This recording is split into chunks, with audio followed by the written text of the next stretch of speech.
Exodus 1. These are the names of the sons of Israel who came to Egypt with Jacob, each with his household: Reuben, Simeon, Levi and Judah, Issachar, Zebulun and Benjamin, Dan and Naphtali, Gad and Asher. All the descendants of Jacob were 70 persons. Joseph was already in Egypt.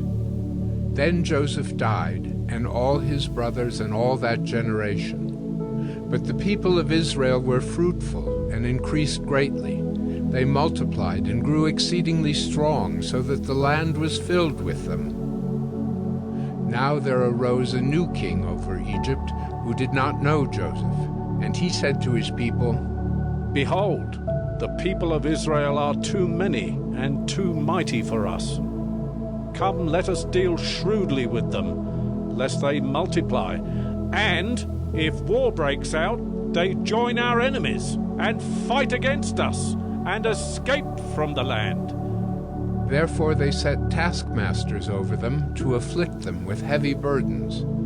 They built for Pharaoh store cities, Pithom and Raamses. But the more they were oppressed, the more they multiplied, and the more they spread abroad. And the Egyptians were in dread of the people of Israel. So they ruthlessly made the people of Israel work as slaves, and made their lives bitter with hard service, in mortar and brick, and in all kinds of work in the field. In all their work they ruthlessly made them work as slaves. Then the king of Egypt said to the Hebrew midwives, one of whom was named Shiphrah and the other Puah, "When you serve as midwife to the Hebrew women and see them on the birth stool, if it is a son, you shall kill him. But if it is a daughter, she shall live." But the midwives feared God, and did not do as the king of Egypt commanded them, but let the male children live. So the king of Egypt called the midwives and said to them, "Why have you done this, and let the male children live?" The midwives said to Pharaoh, "Because the Hebrew women are not like the Egyptian women, for they are vigorous and give birth before the midwife comes to them." So God dealt well with the midwives, and the people multiplied and grew very strong. And because the midwives feared God, he gave them families. Then Pharaoh commanded all his people, "Every son that is born to the Hebrews you shall cast into the Nile, but you shall let every daughter live." Exodus 2. Now a man from the house of Levi went and took as his wife a Levite woman.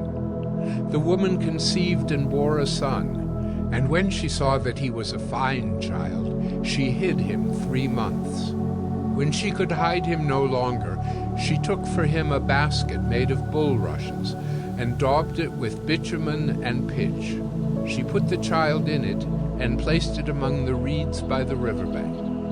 And his sister stood at a distance to know what would be done to him. Now the daughter of Pharaoh came down to bathe at the river, while her young women walked beside the river. She saw the basket among the reeds, and sent her servant woman, and she took it. When she opened it, she saw the child, and behold, the baby was crying. She took pity on him and said, "This is one of the Hebrews' children." Then his sister said to Pharaoh's daughter, "Shall I go and call you a nurse from the Hebrew women to nurse the child for you?" And Pharaoh's daughter said to her, "Go." So the girl went and called the child's mother. And Pharaoh's daughter said to her, "Take this child away and nurse him for me, and I will give you your wages." So the woman took the child and nursed him.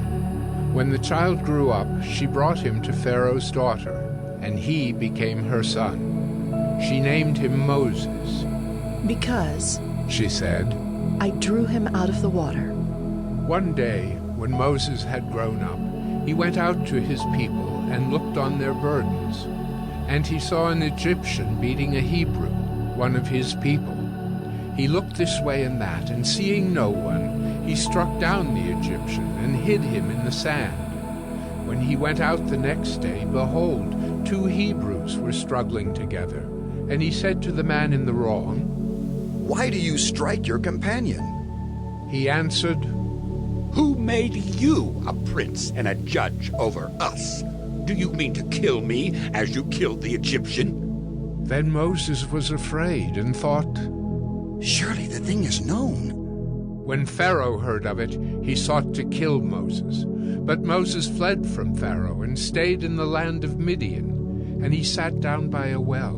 Now the priest of Midian had 7 daughters, and they came and drew water and filled the troughs to water their father's flock. The shepherds came and drove them away, but Moses stood up and saved them and watered their flock. When they came home to their father Reuel, he said, How is it that you have come home so soon today? They said, An Egyptian delivered us out of the hand of the shepherds, and even drew water for us, and watered the flock. He said to his daughters, Then where is he? Why have you left the man? Call him, that he may eat bread. And Moses was content to dwell with the man, and he gave Moses his daughter Zipporah. She gave birth to a son, and he called his name Gershom, for he said, I have been a sojourner in a foreign land. During those many days the king of Egypt died, and the people of Israel groaned because of their slavery and cried out for help. Their cry for rescue from slavery came up to God, and God heard their groaning, and God remembered his covenant with Abraham, with Isaac, and with Jacob. God saw the people of Israel, and God knew. Exodus 3. Now Moses was keeping the flock of his father-in-law Jethro, the priest of Midian, and he led his flock to the west side of the wilderness and came to Horeb, the mountain of God. And the angel of the Lord appeared to him in a flame of fire out of the midst of a bush. He looked, and behold, the bush was burning, yet it was not consumed. And Moses said, I will turn aside to see this great sight, why the bush is not burned. When the Lord saw that he turned aside to see, God called to him out of the bush. Moses, Moses. And he said, Here I am. Then he said, Do not come near. Take your sandals off your feet, for the place on which you are standing is holy ground. And he said, I am the God of your father, the God of Abraham, the God of Isaac, and the God of Jacob.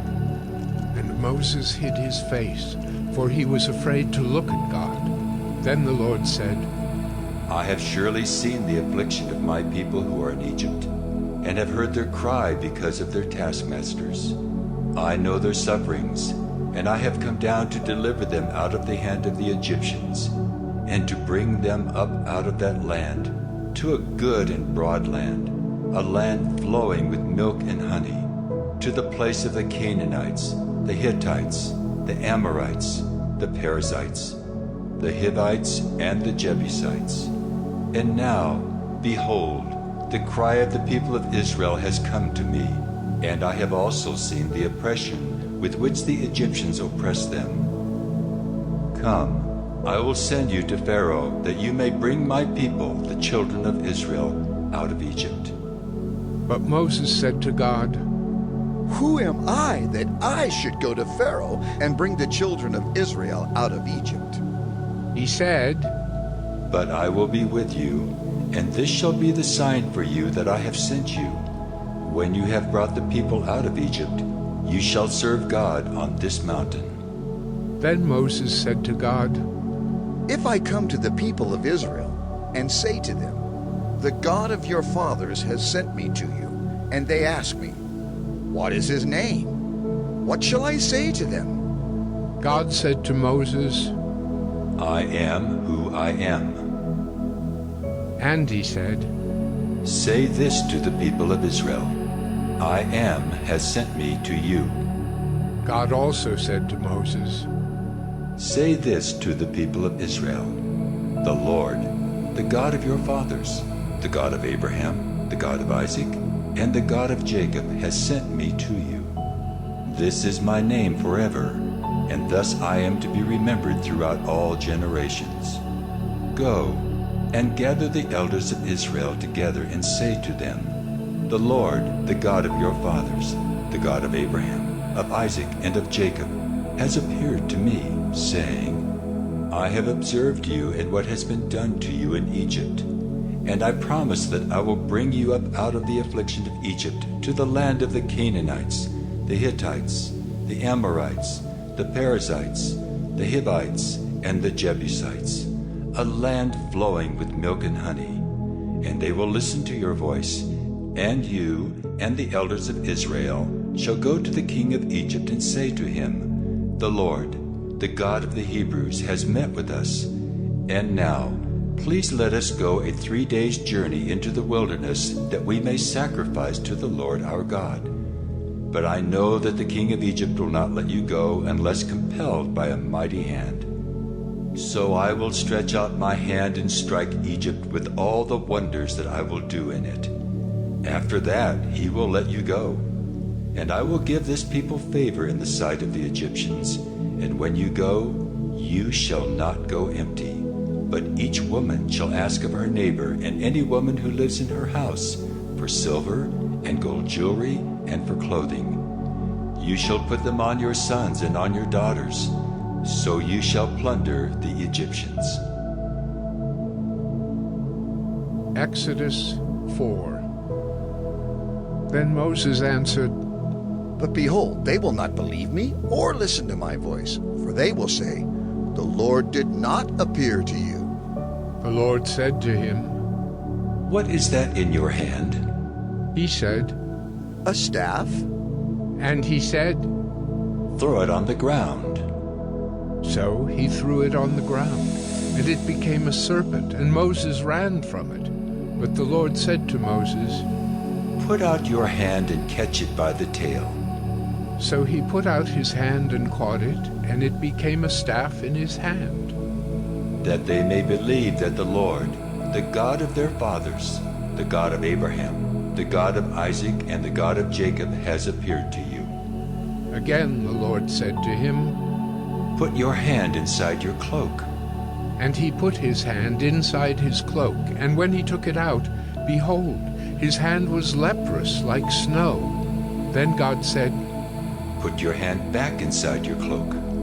So he put his hand back inside his cloak, and when he took it out, behold, it was restored like the rest of his flesh. If they will not believe you, God said, or listen to the first sign, they may believe the latter sign. If they will not believe even these 2 signs or listen to your voice, you shall take some water from the Nile and pour it on the dry ground, and the water that you shall take from the Nile will become blood on the dry ground. But Moses said to the Lord, Oh, my Lord, I am not eloquent, either in the past or since you have spoken to your servant, but I am slow of speech and of tongue. Then the Lord said to him, Who has made man's mouth? Who makes him mute or deaf, or seeing or blind? Is it not I, the Lord? Now therefore go, and I will be with your mouth and teach you what you shall speak. But he said, Oh, my Lord, please, send someone else. Then the anger of the Lord was kindled against Moses, and he said, Is there not Aaron your brother the Levite? I know that he can speak well. Behold, he is coming out to meet you, and when he sees you, he will be glad in his heart. You shall speak to him and put the words in his mouth, and I will be with your mouth and with his mouth, and will teach you both what to do. He shall speak for you to the people, and he shall be your mouth, and you shall be as God to him. And take in your hand the staff with which you shall do the signs. Moses went back to Jethro, his father-in-law, and said to him, Please, let me go back to my brothers in Egypt, to see whether they are still alive. And Jethro said to Moses, Go in peace. And the Lord said to Moses in Midian, Go back to Egypt, for all the men who were seeking your life are dead. So Moses took his wife and his sons and had them ride on a donkey and went back to the land of Egypt. And Moses took the staff of God in his hand, and the Lord said to Moses, When you go back to Egypt, see that you do before Pharaoh all the miracles that I have put in your power. But I will harden his heart, so that he will not let the people go. Then you shall say to Pharaoh, Thus says the Lord, Israel is my firstborn son, and I say to you, Let my son go that he may serve me. If you refuse to let him go, behold, I will kill your firstborn son. At a lodging place on the way, the Lord met him and sought to put him to death. Then Zipporah took a flint and cut off her son's foreskin and touched Moses' feet with it and said, Surely you are a bridegroom of blood to me. So he let him alone.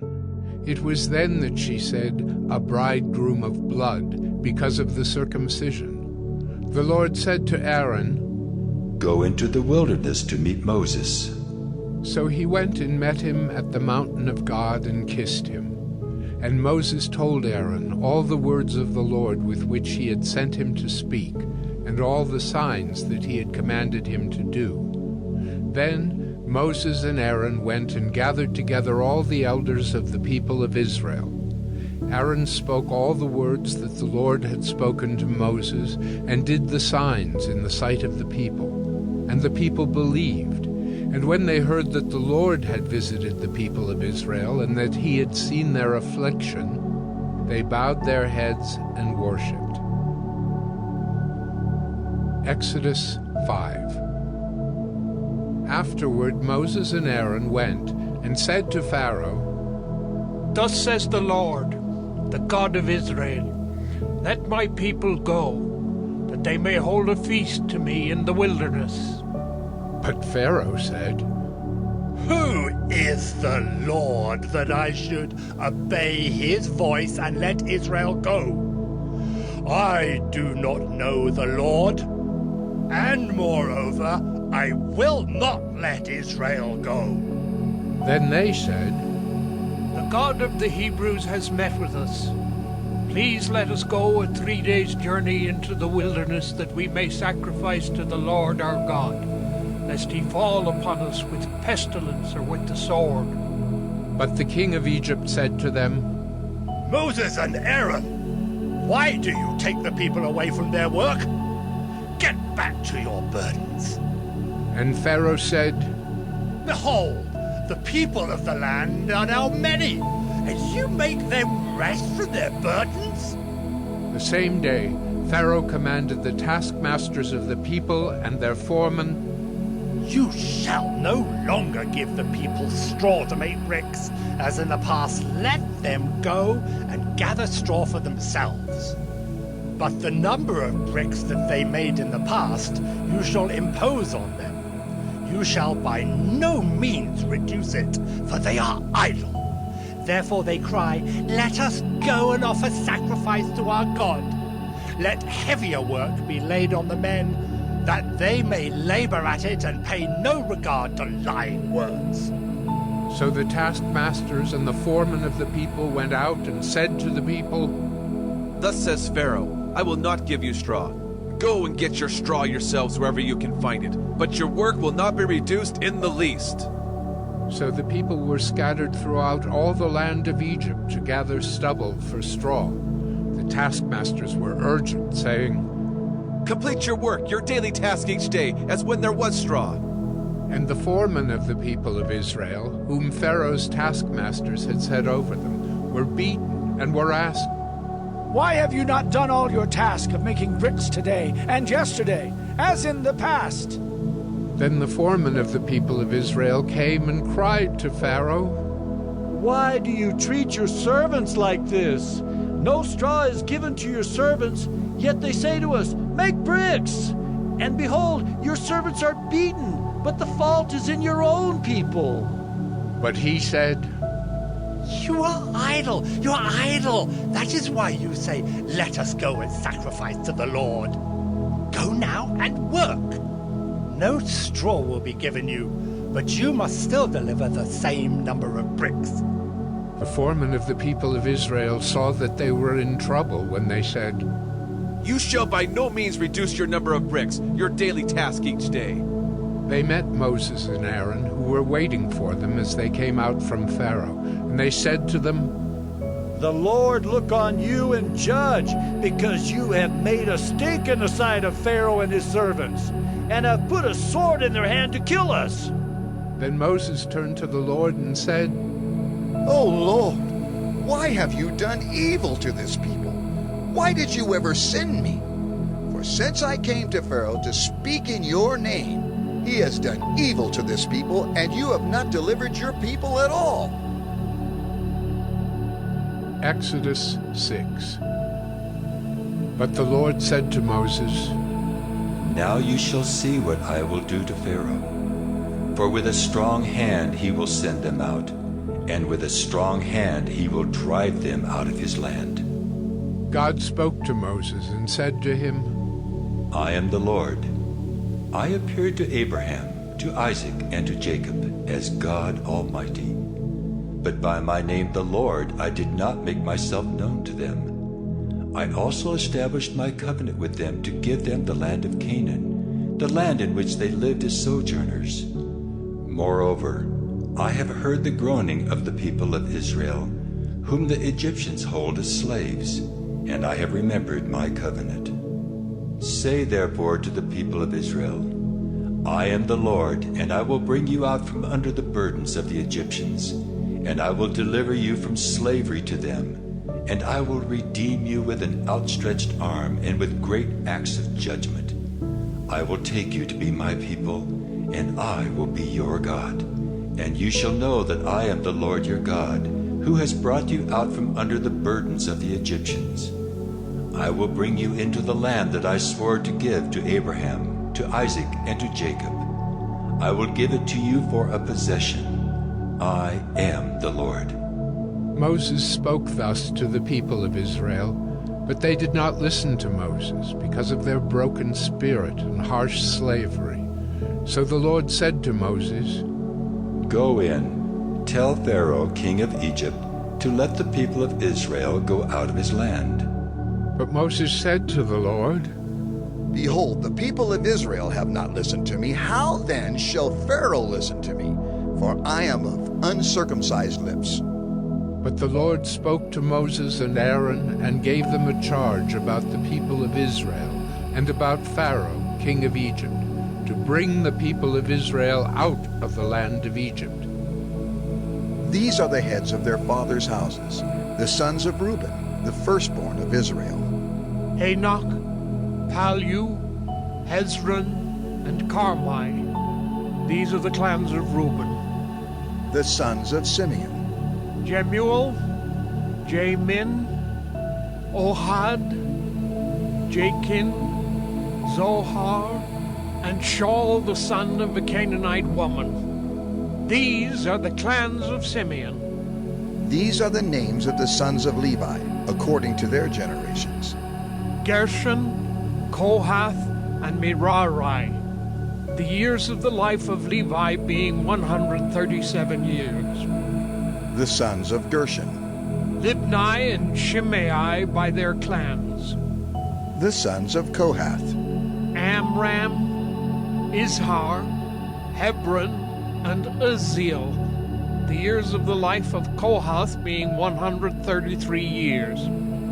The sons of Merari. Malai and Mushai. These are the clans of the Levites according to their generations. Amram took as his wife Jochebed, his father's sister, and she bore him Aaron and Moses, the years of the life of Amram being 137 years. The sons of Izhar. Korah, Nephig, and Zikri. The sons of Uzziel. Mishael, Elzaphan, and Sithri. Aaron took as his wife Elisheba, the daughter of Aminadab and the sister of Nahshon, and she bore him Nadab, Abihu, Eleazar, and Ithamar. The sons of Korah. Aser, Elkanah, and Ubiasaph. These are the clans of the Korahites. Eleazar, Aaron's son, took as his wife one of the daughters of Putiel, and she bore him Phinehas. These are the heads of the fathers' houses of the Levites by their clans. These are the Aaron and Moses to whom the Lord said, Bring out the people of Israel from the land of Egypt by their hosts. It was they who spoke to Pharaoh, king of Egypt, about bringing out the people of Israel from Egypt, this Moses and this Aaron. On the day when the Lord spoke to Moses in the land of Egypt, the Lord said to Moses, I am the Lord. Tell Pharaoh, king of Egypt, all that I say to you. But Moses said to the Lord, Behold, I am of uncircumcised lips. How will Pharaoh listen to me? Exodus 7. And the Lord said to Moses, See, I have made you like God to Pharaoh, and your brother Aaron shall be your prophet. You shall speak all that I command you, and your brother Aaron shall tell Pharaoh to let the people of Israel go out of his land. But I will harden Pharaoh's heart, and though I multiply my signs and wonders in the land of Egypt, Pharaoh will not listen to you. Then I will lay my hand on Egypt and bring my hosts, my people, the children of Israel, out of the land of Egypt by great acts of judgment. The Egyptians shall know that I am the Lord when I stretch out my hand against Egypt and bring out the people of Israel from among them. Moses and Aaron did so. They did just as the Lord commanded them. Now Moses was 80 years old, and Aaron 83 years old when they spoke to Pharaoh. Then the Lord said to Moses and Aaron, When Pharaoh says to you, Prove yourselves by working a miracle, then you shall say to Aaron, Take your staff and cast it down before Pharaoh, that it may become a serpent. So Moses and Aaron went to Pharaoh and did just as the Lord commanded. Aaron cast down his staff before Pharaoh and his servants, and it became a serpent. Then Pharaoh summoned the wise men and the sorcerers, and they, the magicians of Egypt, also did the same by their secret arts. For each man cast down his staff, and they became serpents. But Aaron's staff swallowed up their staffs. Still Pharaoh's heart was hardened, and he would not listen to them, as the Lord had said. Then the Lord said to Moses, Pharaoh's heart is hardened. He refuses to let the people go. Go to Pharaoh in the morning as he is going out to the water. Stand on the bank of the Nile to meet him, and take in your hand the staff that turned into a serpent. And you shall say to him, The Lord, the God of the Hebrews, sent me to you, saying, Let my people go, that they may serve me in the wilderness. But so far you have not obeyed. Thus says the Lord, By this you shall know that I am the Lord. Behold, with the staff that is in my hand, I will strike the water that is in the Nile, and it shall turn into blood. The fish in the Nile shall die, and the Nile will stink, and the Egyptians will grow weary of drinking water from the Nile. And the Lord said to Moses, Say to Aaron, Take your staff and stretch out your hand over the waters of Egypt, over their rivers, their canals, and their ponds, and all their pools of water, so that they may become blood. And there shall be blood throughout all the land of Egypt, even in vessels of wood and in vessels of stone. Moses and Aaron did as the Lord commanded. In the sight of Pharaoh and in the sight of his servants, he lifted up the staff and struck the water in the Nile, and all the water in the Nile turned into blood. And the fish in the Nile died, and the Nile stank, so that the Egyptians could not drink water from the Nile. There was blood throughout all the land of Egypt. But the magicians of Egypt did the same by their secret arts. So Pharaoh's heart remained hardened, and he would not listen to them as the Lord had said. Pharaoh turned and went into his house, and he did not take even this to heart.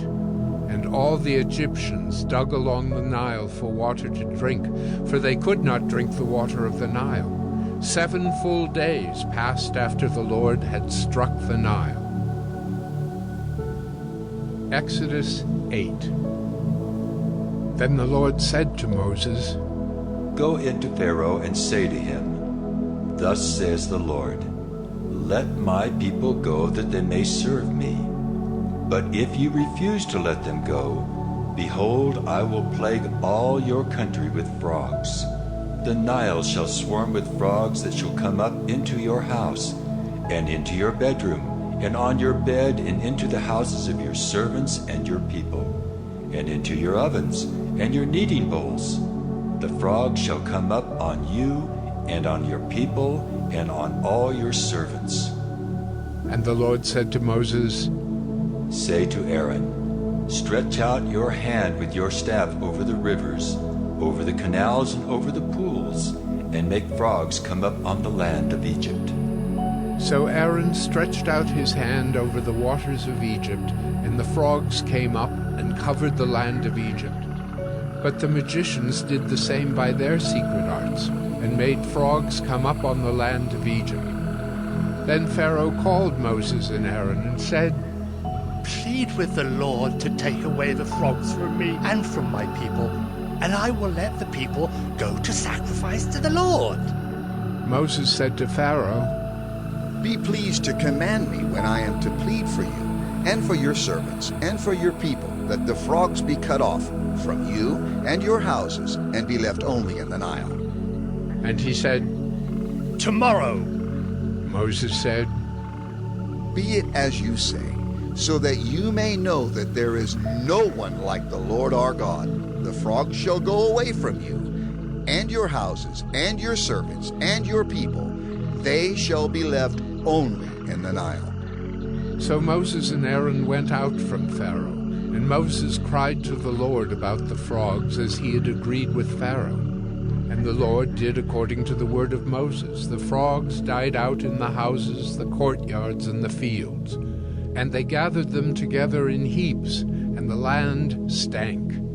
But when Pharaoh saw that there was a respite, he hardened his heart, and would not listen to them, as the Lord had said.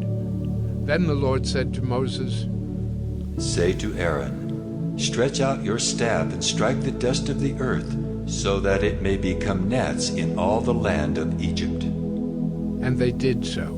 Aaron stretched out his hand with his staff and struck the dust of the earth.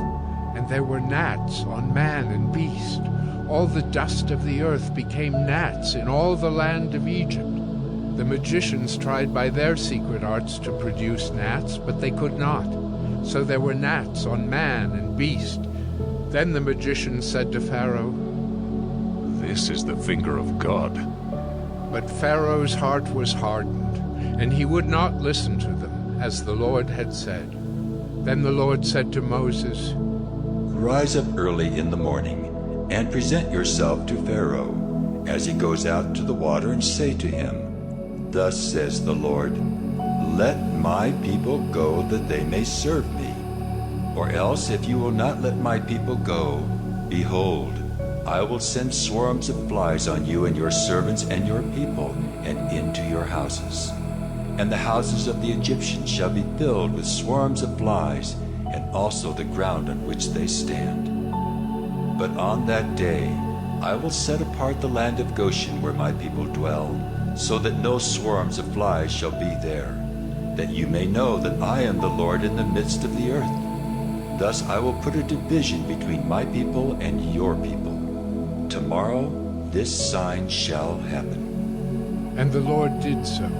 There came great swarms of flies into the house of Pharaoh and into his servants' houses. Throughout all the land of Egypt, the land was ruined by the swarms of flies. Then Pharaoh called Moses and Aaron and said, Go, sacrifice to your God within the land. But Moses said, It would not be right to do so. For the offerings we shall sacrifice to the Lord our God are an abomination to the Egyptians. If we sacrifice offerings abominable to the Egyptians before their eyes, will they not stone us? We must go 3 days' journey into the wilderness and sacrifice to the Lord our God, as he tells us." So Pharaoh said, "I will let you go to sacrifice to the Lord your God in the wilderness. Only you must not go very far away. Plead for me." Then Moses said, "Behold, I am going out from you, and I will plead with the Lord that the swarms of flies may depart from Pharaoh, from his servants, and from his people tomorrow. Only let not Pharaoh cheat again by not letting the people go to sacrifice to the Lord." So Moses went out from Pharaoh and prayed to the Lord. And the Lord did as Moses asked, and removed the swarms of flies from Pharaoh, from his servants, and from his people. Not one remained.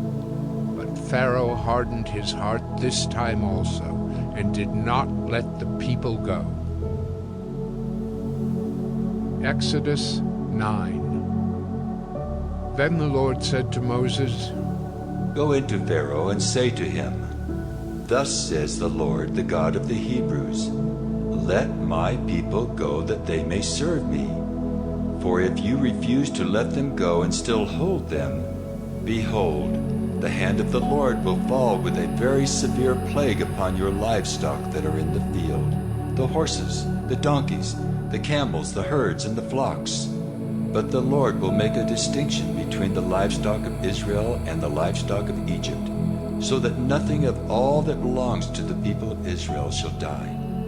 And the Lord set a time, saying, "Tomorrow the Lord will do this thing in the land."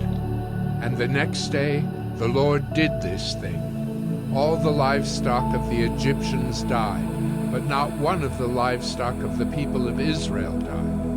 And Pharaoh sent, and behold, not one of the livestock of Israel was dead. But the heart of Pharaoh was hardened, and he did not let the people go. And the Lord said to Moses and Aaron, "Take handfuls of soot from the kiln, and let Moses throw them in the air in the sight of Pharaoh. It shall become fine dust over all the land of Egypt, and become boils breaking out in sores on man and beast throughout all the land of Egypt." So they took soot from the kiln and stood before Pharaoh. And Moses threw it in the air, and it became boils, breaking out in sores on man and beast.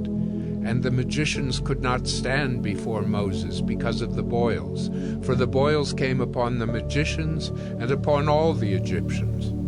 But the Lord hardened the heart of Pharaoh, and he did not listen to them, as the Lord had spoken to Moses.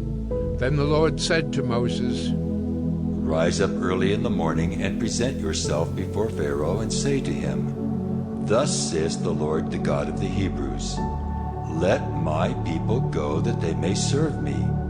For this time I will send all my plagues on you yourself, and on your servants and your people, so that you may know that there is none like me in all the earth. For by now I could have put out my hand and struck you and your people with pestilence, and you would have been cut off from the earth. But for this purpose I have raised you up, to show you my power, so that my name may be proclaimed in all the earth. You are still exalting yourself against my people and will not let them go. Behold, about this time tomorrow I will cause very heavy hail to fall, such as never has been in Egypt from the day it was founded until now. Now therefore, send, get your livestock and all that you have in the field into safe shelter. For every man and beast that is in the field and is not brought home will die when the hail falls on them." Then whoever feared the word of the Lord among the servants of Pharaoh hurried his slaves and his livestock into the houses. But whoever did not pay attention to the word of the Lord left his slaves and his livestock in the field. Then the Lord said to Moses, "Stretch out your hand toward heaven, so that there may be hail in all the land of Egypt, on man and beast, and every plant of the field in the land of Egypt." Then Moses stretched out his staff toward heaven, And the Lord sent thunder and hail, and fire ran down to the earth. And the Lord rained hail upon the land of Egypt. There was hail and fire flashing continually in the midst of the hail, very heavy hail, such as had never been in all the land of Egypt since it became a nation. The hail struck down everything that was in the field, in all the land of Egypt, both man and beast. And the hail struck down every plant of the field, and broke every tree of the field. Only in the land of Goshen, where the people of Israel were, was there no hail. Then Pharaoh sent and called Moses and Aaron, and said to them, This time I have sinned. The Lord is in the right, and I and my people are in the wrong. Plead with the Lord, for there has been enough of God's thunder and hail. I will let you go, and you shall stay no longer. Moses said to him, As soon as I have gone out of the city, I will stretch out my hands to the Lord. The thunder will cease, and there will be no more hail, so that you may know that the earth is the Lord's. But as for you and your servants, I know that you do not yet fear the Lord God. The flax and the barley were struck down, for the barley was in the ear, and the flax was in bud. But the wheat and the emmer were not struck down, for they are late in coming up. So Moses went out of the city from Pharaoh, and stretched out his hands to the Lord, and the thunder and the hail ceased, and the rain no longer poured upon the earth. But when Pharaoh saw that the rain and the hail and the thunder had ceased, he sinned yet again and hardened his heart, he and his servants. So the heart of Pharaoh was hardened, and he did not let the people of Israel go, just as the Lord had spoken through Moses. Exodus 10. Then the Lord said to Moses, Go into Pharaoh, for I have hardened his heart and the heart of his servants, that I may show these signs of mine among them, and that you may tell in the hearing of your son and of your grandson how I have dealt harshly with the Egyptians, and what signs I have done among them, that you may know that I am the Lord. So Moses and Aaron went into Pharaoh and said to him, Thus says the Lord, the God of the Hebrews, How long will you refuse to humble yourself before me? Let my people go, that they may serve me. For if you refuse to let my people go, behold, tomorrow I will bring locusts into your country, and they shall cover the face of the land, so that no one can see the land. And they shall eat what is left to you after the hail, and they shall eat every tree of yours that grows in the field. And they shall fill your houses, and the houses of all your servants, and of all the Egyptians, as neither your fathers nor your grandfathers have seen, from the day they came on earth to this day. Then he turned and went out from Pharaoh. Then Pharaoh's servant said to him, How long shall this man be a snare to us? Let the men go, that they may serve the Lord their God. Do you not yet understand that Egypt is ruined? So Moses and Aaron were brought back to Pharaoh, and he said to them, Go serve the Lord your God. But which ones are to go? Moses said, We will go with our young and our old. We will go with our sons and daughters, and with our flocks and herds, for we must hold a feast to the Lord. But he said to them, The Lord be with you if ever I let you and your little ones go. Look, you have some evil purpose in mind. No. Go, the men among you, and serve the Lord, for that is what you are asking. And they were driven out from Pharaoh's presence. Then the Lord said to Moses, Stretch out your hand over the land of Egypt for the locusts, so that they may come upon the land of Egypt and eat every plant in the land, all that the hail has left. So Moses stretched out his staff over the land of Egypt, and the Lord brought an east wind upon the land all that day and all that night. When it was morning, the east wind had brought the locusts. The locusts came up over all the land of Egypt, and settled on the whole country of Egypt, such a dense swarm of locusts as had never been before, nor ever will be again. They covered the face of the whole land, so that the land was darkened. They ate all the plants in the land and all the fruit of the trees that the hail had left. Not a green thing remained, neither tree nor plant of the field, through all the land of Egypt. Then Pharaoh hastily called Moses and Aaron and said, I have sinned against the Lord your God and against you. Now therefore, forgive my sin, please, only this once, and plead with the Lord your God only to remove this death from me. So he went out from Pharaoh and pleaded with the Lord. And the Lord turned the wind into a very strong west wind, which lifted the locusts and drove them into the Red Sea. Not a single locust was left in all the country of Egypt. But the Lord hardened Pharaoh's heart, and he did not let the people of Israel go. Then the Lord said to Moses, Stretch out your hand toward heaven, that there may be darkness over the land of Egypt, a darkness to be felt. So Moses stretched out his hand toward heaven, and there was pitch darkness in all the land of Egypt 3 days. They did not see one another, nor did anyone rise from his place for 3 days. But all the people of Israel had light where they lived. Then Pharaoh called Moses and said, Go serve the Lord. Your little ones also may go with you, only let your flocks and your herds remain behind. But Moses said, You must also let us have sacrifices and burnt offerings, that we may sacrifice to the Lord our God. Our livestock also must go with us. Not a hoof shall be left behind, for we must take of them to serve the Lord our God. And we do not know with what we must serve the Lord until we arrive there. But the Lord hardened Pharaoh's heart, and he would not let them go. Then Pharaoh said to him, Get away from me! Take care never to see my face again, for on the day you see my face, you shall die.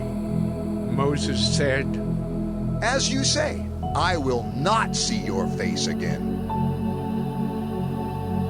Exodus 11. The Lord said to Moses, Yet one plague more I will bring upon Pharaoh and upon Egypt. Afterward he will let you go from here. When he lets you go, he will drive you away completely. Speak now in the hearing of the people, that they ask every man of his neighbor, and every woman of her neighbor for silver and gold jewelry. And the Lord gave the people favor in the sight of the Egyptians. Moreover, the man Moses was very great in the land of Egypt, in the sight of Pharaoh's servants, and in the sight of the people. So Moses said, Thus says the Lord, About midnight I will go out in the midst of Egypt, and every firstborn in the land of Egypt shall die, from the firstborn of Pharaoh who sits on his throne, even to the firstborn of the slave girl who is behind the handmill, and all the firstborn of the cattle. There shall be a great cry throughout all the land of Egypt, such as there has never been, nor ever will be again. But not a dog shall growl against any of the people of Israel, either man or beast, that you may know that the Lord makes a distinction between Egypt and Israel. And all these your servants shall come down to me and bow down to me, saying, Get out, you and all the people who follow you. And after that, I will go out. And he went out from Pharaoh in hot anger. Then the Lord said to Moses, Pharaoh will not listen to you, that my wonders may be multiplied in the land of Egypt. Moses and Aaron did all these wonders before Pharaoh, and the Lord hardened Pharaoh's heart, and he did not let the people of Israel go out of his land. Exodus 12. The Lord said to Moses and Aaron in the land of Egypt, This month shall be for you the beginning of months. It shall be the first month of the year for you. Tell all the congregation of Israel that on the 10th day of this month, every man shall take a lamb according to their fathers' houses, a lamb for a household. And if the household is too small for a lamb, then he and his nearest neighbor shall take according to the number of persons. According to what each can eat, you shall make your count for the lamb. Your lamb shall be without blemish, a male a year old. You may take it from the sheep or from the goats, and you shall keep it until the 14th day of this month, when the whole assembly of the congregation of Israel shall kill their lambs at twilight. Then they shall take some of the blood and put it on the 2 doorposts and the lintel of the houses in which they eat it. They shall eat the flesh that night, roasted on the fire. With unleavened bread and bitter herbs they shall eat it. Do not eat any of it raw or boiled in water, but roasted, its head with its legs and its inner parts. And you shall let none of it remain until the morning. Anything that remains until the morning you shall burn. In this manner you shall eat it, with your belt fastened, your sandals on your feet, and your staff in your hand. And you shall eat it in haste. It is the Lord's Passover. For I will pass through the land of Egypt that night, and I will strike all the firstborn in the land of Egypt, both man and beast. And on all the gods of Egypt I will execute judgments. I am the Lord. The blood shall be a sign for you on the houses where you are. And when I see the blood, I will pass over you, and no plague will befall you to destroy you when I strike the land of Egypt. This day shall be for you a memorial day, and you shall keep it as a feast to the Lord throughout your generations. As a statute forever you shall keep it as a feast. 7 days you shall eat unleavened bread. On the first day you shall remove leaven out of your houses. For if anyone eats what is leavened from the first day until the 7th day, that person shall be cut off from Israel. On the first day you shall hold a holy assembly, and on the 7th day a holy assembly. No work shall be done on those days, but what everyone needs to eat, that alone may be prepared by you. And you shall observe the feast of unleavened bread, for on this very day I brought your hosts out of the land of Egypt. Therefore you shall observe this day throughout your generations as a statute forever. In the first month from the 14th day of the month at evening, you shall eat unleavened bread until the 21st day of the month at evening. For 7 days no leaven is to be found in your houses.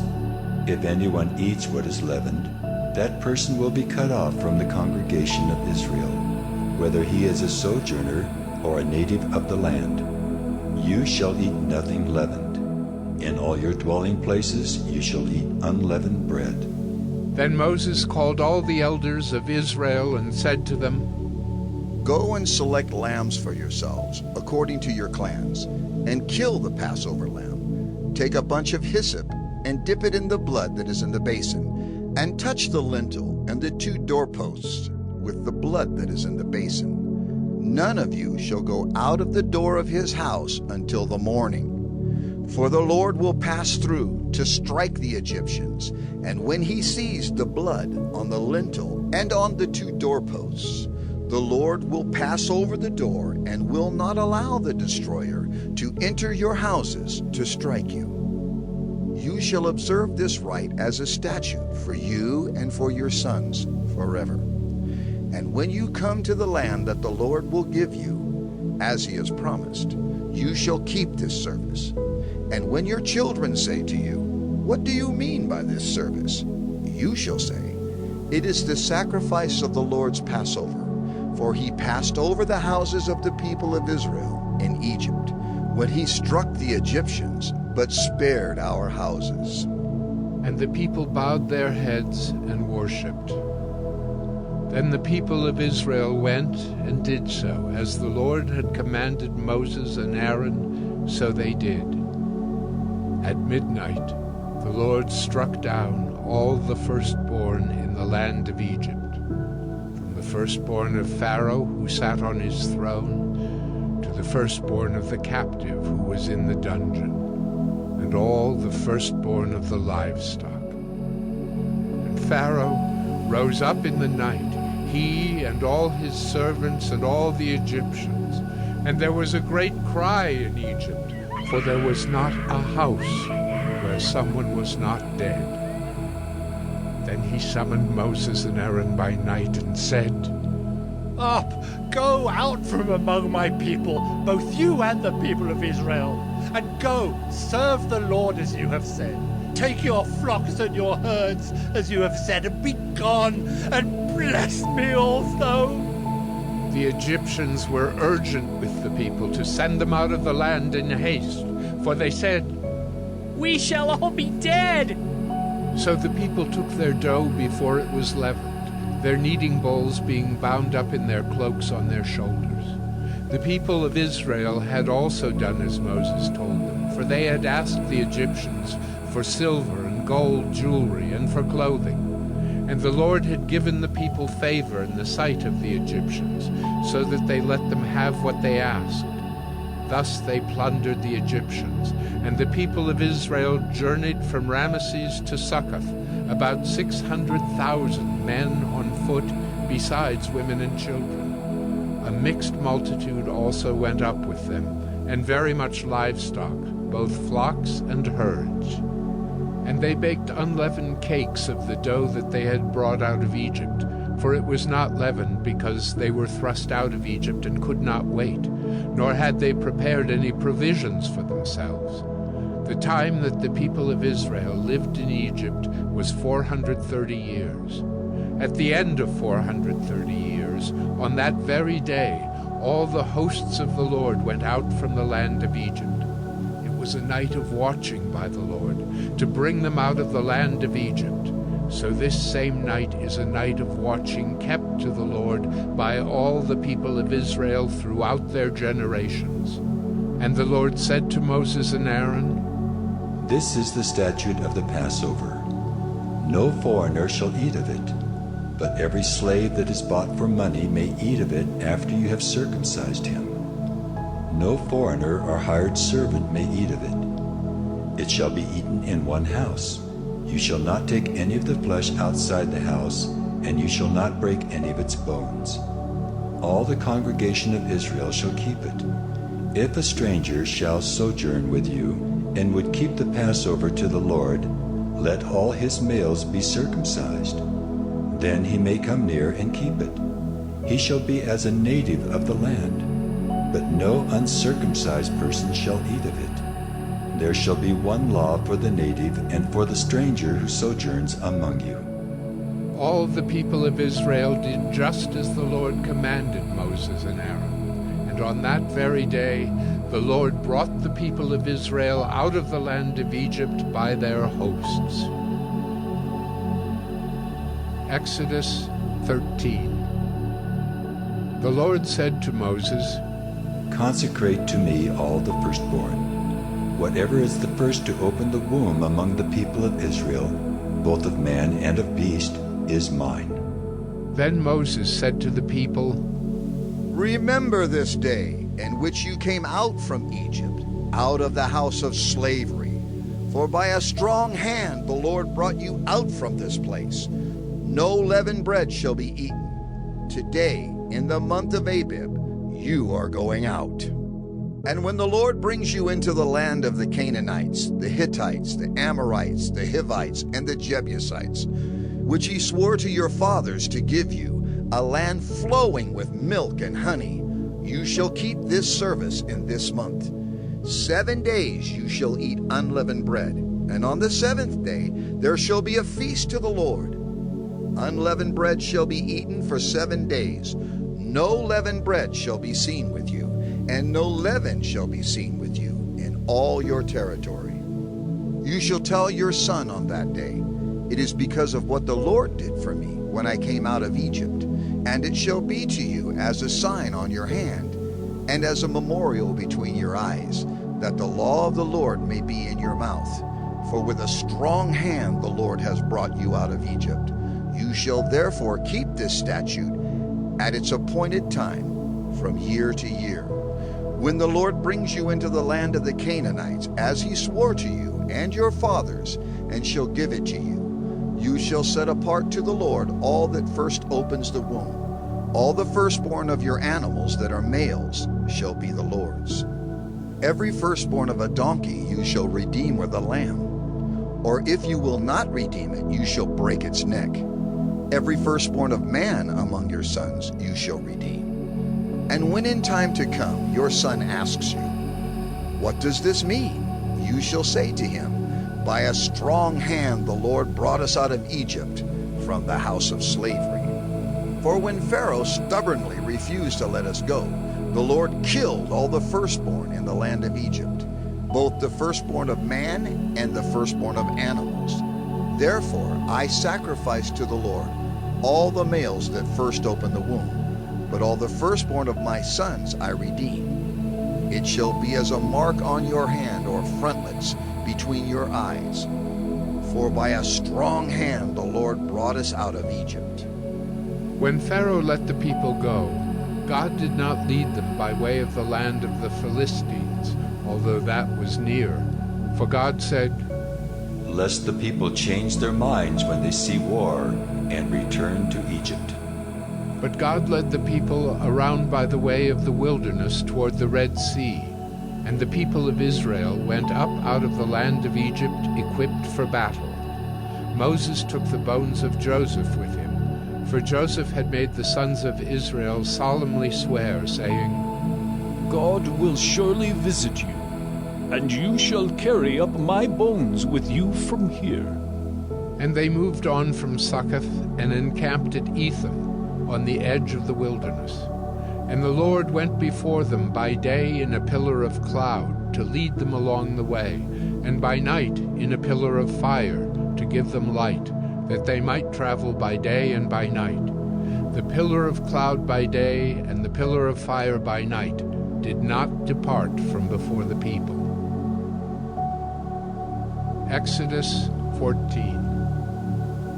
Then the Lord said to Moses, "Tell the people of Israel to turn back and encamp in front of Pi-hahiroth, between Migdol and the sea, in front of Baal-zephon. You shall encamp facing it by the sea. For Pharaoh will say of the people of Israel, 'They are wandering in the land. The wilderness has shut them in.' And I will harden Pharaoh's heart, and he will pursue them, and I will get glory over Pharaoh and all his host. And the Egyptians shall know that I am the Lord." And they did so. When the king of Egypt was told that the people had fled, the mind of Pharaoh and his servants was changed toward the people. And they said, "What is this we have done, that we have let Israel go from serving us?" So he made ready his chariot, and took his army with him, and took 600 chosen chariots, and all the other chariots of Egypt, with officers over all of them. And the Lord hardened the heart of Pharaoh, king of Egypt, and he pursued the people of Israel while the people of Israel were going out defiantly.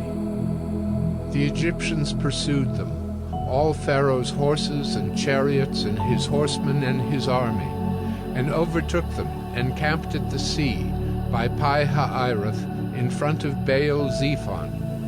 When Pharaoh drew near, the people of Israel lifted up their eyes, and behold, the Egyptians were marching after them, and they feared greatly. And the people of Israel cried out to the Lord. They said to Moses, "Is it because there are no graves in Egypt that you have taken us away to die in the wilderness? What have you done to us in bringing us out of Egypt? Is not this what we said to you in Egypt? Leave us alone that we may serve the Egyptians, for it would have been better for us to serve the Egyptians than to die in the wilderness." And Moses said to the people, "Fear not, stand firm, and see the salvation of the Lord, which he will work for you today. For the Egyptians whom you see today, you shall never see again. The Lord will fight for you, and you have only to be silent." The Lord said to Moses, "Why do you cry to me? Tell the people of Israel to go forward. Lift up your staff and stretch out your hand over the sea and divide it. that the people of Israel may go through the sea on dry ground. And I will harden the hearts of the Egyptians so that they shall go in after them. And I will get glory over Pharaoh and all his host, his chariots and his horsemen. And the Egyptians shall know that I am the Lord when I have gotten glory over Pharaoh, his chariots and his horsemen. Then the angel of God, who was going before the host of Israel, moved and went behind them. And the pillar of cloud moved from before them and stood behind them, coming between the host of Egypt and the host of Israel. And there was the cloud in the darkness, and it lit up the night, without one coming near the other all night. Then Moses stretched out his hand over the sea, and the Lord drove the sea back by a strong east wind all night, and made the sea dry land, and the waters were divided. And the people of Israel went into the midst of the sea on dry ground, the waters being a wall to them on their right hand and on their left. The Egyptians pursued and went in after them into the midst of the sea, all Pharaoh's horses, his chariots, and his horsemen. And in the morning watch, the Lord in the pillar of fire and of cloud looked down on the Egyptian forces, and threw the Egyptian forces into a panic, clogging their chariot wheels so that they drove heavily. And the Egyptians said, "Let us flee from before Israel, for the Lord fights for them against the Egyptians." Then the Lord said to Moses, Stretch out your hand over the sea, that the water may come back upon the Egyptians, upon their chariots and upon their horsemen. So Moses stretched out his hand over the sea, and the sea returned to its normal course when the morning appeared. And as the Egyptians fled into it, the Lord threw the Egyptians into the midst of the sea. The waters returned and covered the chariots and the horsemen. Of all the host of Pharaoh that had followed them into the sea, not one of them remained. But the people of Israel walked on dry ground through the sea, the waters being a wall to them on their right hand and on their left. Thus the Lord saved Israel that day from the hand of the Egyptians, and Israel saw the Egyptians dead on the seashore. Israel saw the great power that the Lord used against the Egyptians. So the people feared the Lord, and they believed in the Lord and in his servant Moses. Exodus 15. Then Moses and the people of Israel sang this song to the Lord, saying, I will sing to the Lord, for he has triumphed gloriously. The horse and his rider he has thrown into the sea. The Lord is my strength and my song, and he has become my salvation. This is my God, and I will praise him, my father's God, and I will exalt him. The Lord is a man of war. The Lord is his name. Pharaoh's chariots and his host he cast into the sea, and his chosen officers were sunk in the Red Sea. The floods covered them. They went down into the depths like a stone. Your right hand, O Lord, glorious in power. Your right hand, O Lord, shatters the enemy. In the greatness of your majesty, you overthrow your adversaries. You send out your fury, it consumes them like stubble. At the blast of your nostrils, the waters piled up. The floods stood up in a heap. The deeps congealed in the heart of the sea. The enemy said, I will pursue, I will overtake, I will divide the spoil. My desire shall have its fill of them. I will draw my sword, my hand shall destroy them. You blew with your wind, the sea covered them. They sank like lead in the mighty waters. Who is like you, O Lord, among the gods? Who is like you, majestic in holiness, awesome in glorious deeds, doing wonders? You stretched out your right hand, the earth swallowed them. You have led in your steadfast love the people whom you have redeemed. You have guided them by your strength to your holy abode. The peoples have heard, they tremble. Pangs have seized the inhabitants of Philistia. Now are the chiefs of Edom dismayed. Trembling seizes the leaders of Moab. All the inhabitants of Canaan have melted away. Terror and dread fall upon them. Because of the greatness of your arm, they are still as a stone. Till your people, O Lord, pass by, till the people pass by whom you have purchased. You will bring them in and plant them on your own mountain, the place, O Lord, which you have made for your abode, the sanctuary, O Lord, which your hands have established. The Lord will reign forever and ever. For when the horses of Pharaoh with his chariots and his horsemen went into the sea, the Lord brought back the waters of the sea upon them. But the people of Israel walked on dry ground in the midst of the sea. Then Miriam the prophetess, the sister of Aaron, took a tambourine in her hand, and all the women went out after her with tambourines and dancing. And Miriam sang to them, "Sing to the Lord, for he has triumphed gloriously. The horse and his rider he has thrown into the sea." Then Moses made Israel set out from the Red Sea, and they went into the wilderness of Shur. They went 3 days in the wilderness and found no water.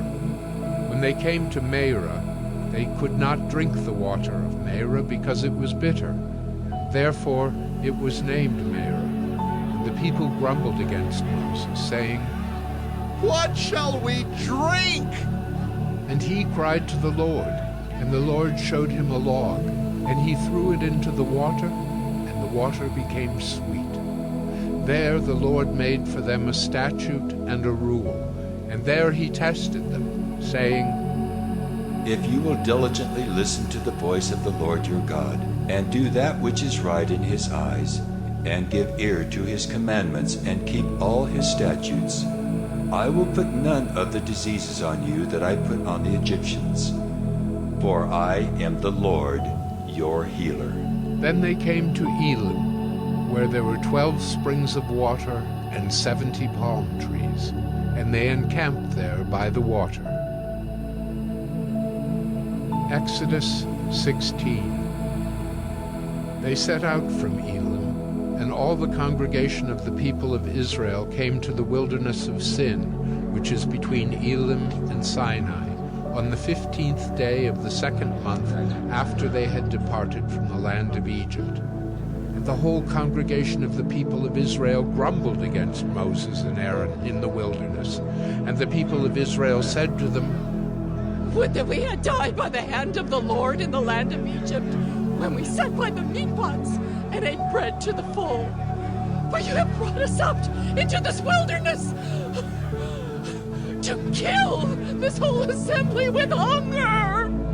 Then the Lord said to Moses, Behold, I am about to rain bread from heaven for you, and the people shall go out and gather a day's portion every day, that I may test them, whether they will walk in my law or not. On the 6th day, when they prepare what they bring in, it will be twice as much as they gather daily. So Moses and Aaron said to all the people of Israel, At evening you shall know that it was the Lord who brought you out of the land of Egypt.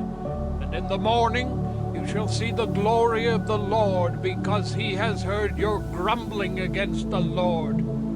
For what are we that you grumble against us? And Moses said, When the Lord gives you in the evening meat to eat, and in the morning bread to the full, because the Lord has heard your grumbling that you grumble against him, what are we? Your grumbling is not against us, but against the Lord. Then Moses said to Aaron, Say to the whole congregation of the people of Israel, Come near before the Lord, for he has heard your grumbling. And as soon as Aaron spoke to the whole congregation of the people of Israel, they looked toward the wilderness. And behold, the glory of the Lord appeared in the cloud. And the Lord said to Moses, I have heard the grumbling of the people of Israel. Say to them, At twilight you shall eat meat, and in the morning you shall be filled with bread. Then you shall know that I am the Lord your God. In the evening, quail came up and covered the camp, and in the morning dew lay around the camp. And when the dew had gone up, there was on the face of the wilderness a fine flake-like thing, fine as frost on the ground. When the people of Israel saw it, they said to one another, "What is it?" For they did not know what it was. And Moses said to them, "It is the bread that the Lord has given you to eat. This is what the Lord has commanded. Gather of it, each one of you, as much as he can eat. You shall each take an omer, according to the number of the persons that each of you has in his tent." And the people of Israel did so. They gathered, some more, some less. But when they measured it with an omer, whoever gathered much had nothing left over, and whoever gathered little had no lack. Each of them gathered as much as he could eat. And Moses said to them, "Let no one leave any of it over till the morning." But they did not listen to Moses. Some left part of it till the morning, and it bred worms and stank. And Moses was angry with them. Morning by morning they gathered it, each as much as he could eat. But when the sun grew hot, it melted. On the 6th day they gathered twice as much bread, 2 omers each. And when all the leaders of the congregation came and told Moses, he said to them, "This is what the Lord has commanded. Tomorrow is a day of solemn rest, a holy Sabbath to the Lord. Bake what you will bake, and boil what you will boil, and all that is left over lay aside to be kept till the morning." So they laid it aside till the morning, as Moses commanded them. And it did not stink, and there were no worms in it. Moses said, "Eat it today, for today is a Sabbath to the Lord. Today you will not find it in the field. 6 days you shall gather it, but on the 7th day, which is a Sabbath, there will be none." On the 7th day some of the people went out to gather, but they found none. And the Lord said to Moses, How long will you refuse to keep my commandments and my laws? See, the Lord has given you the Sabbath. Therefore on the 6th day he gives you bread for 2 days. Remain each of you in his place. Let no one go out of his place on the 7th day. So the people rested on the 7th day. Now the house of Israel called its name Manna. It was like coriander seed, white, and the taste of it was like wafers made with honey. Moses said, "This is what the Lord has commanded. Let an omer of it be kept throughout your generations, so that they may see the bread with which I fed you in the wilderness, when I brought you out of the land of Egypt." And Moses said to Aaron, "Take a jar and put an omer of manna in it, and place it before the Lord to be kept throughout your generations." As the Lord commanded Moses, so Aaron placed it before the testimony to be kept. The people of Israel ate the manna 40 years till they came to a habitable land. They ate the manna till they came to the border of the land of Canaan. An omer is the 10th part of an ephah. Exodus 17. All the congregation of the people of Israel moved on from the wilderness of Sin by stages, according to the commandment of the Lord, and camped at Rephidim. But there was no water for the people to drink. Therefore the people quarreled with Moses and said, "Give us water to drink." And Moses said to them, "Why do you quarrel with me? Why do you test the Lord?" But the people thirsted there for water, and the people grumbled against Moses and said, "Why did you bring us up out of Egypt to kill us and our children and our livestock with thirst?" So Moses cried to the Lord, "What shall I do with this people? They are almost ready to stone me." And the Lord said to Moses, Pass on before the people, taking with you some of the elders of Israel, and take in your hand the staff with which you struck the Nile, and go. Behold, I will stand before you there on the rock at Horeb, and you shall strike the rock, and water shall come out of it, and the people will drink. And Moses did so in the sight of the elders of Israel. And he called the name of the place Massah and Meribah, because of the quarreling of the people of Israel, and because they tested the Lord by saying, "Is the Lord among us or not?" Then Amalek came and fought with Israel at Rephidim. So Moses said to Joshua, "Choose for us men, and go out and fight with Amalek. Tomorrow I will stand on the top of the hill with the staff of God in my hand." So Joshua did as Moses told him, and fought with Amalek, while Moses, Aaron, and Hur went up to the top of the hill. Whenever Moses held up his hand, Israel prevailed, and whenever he lowered his hand, Amalek prevailed. But Moses' hands grew weary, so they took a stone and put it under him, and he sat on it, while Aaron and Hur held up his hands, one on one side and the other on the other side. So his hands were steady until the going down of the sun. And Joshua overwhelmed Amalek and his people with the sword. Then the Lord said to Moses, Write this as a memorial in a book and recite it in the ears of Joshua, that I will utterly blot out the memory of Amalek from under heaven. And Moses built an altar and called the name of it, The Lord is my banner, saying, A hand upon the throne of the Lord. The Lord will have war with Amalek from generation to generation. Exodus 18. Jethro, the priest of Midian, Moses' father-in-law, heard of all that God had done for Moses and for Israel his people, how the Lord had brought Israel out of Egypt. Now Jethro, Moses' father-in-law, had taken Zipporah, Moses' wife, after he had sent her home, along with her 2 sons.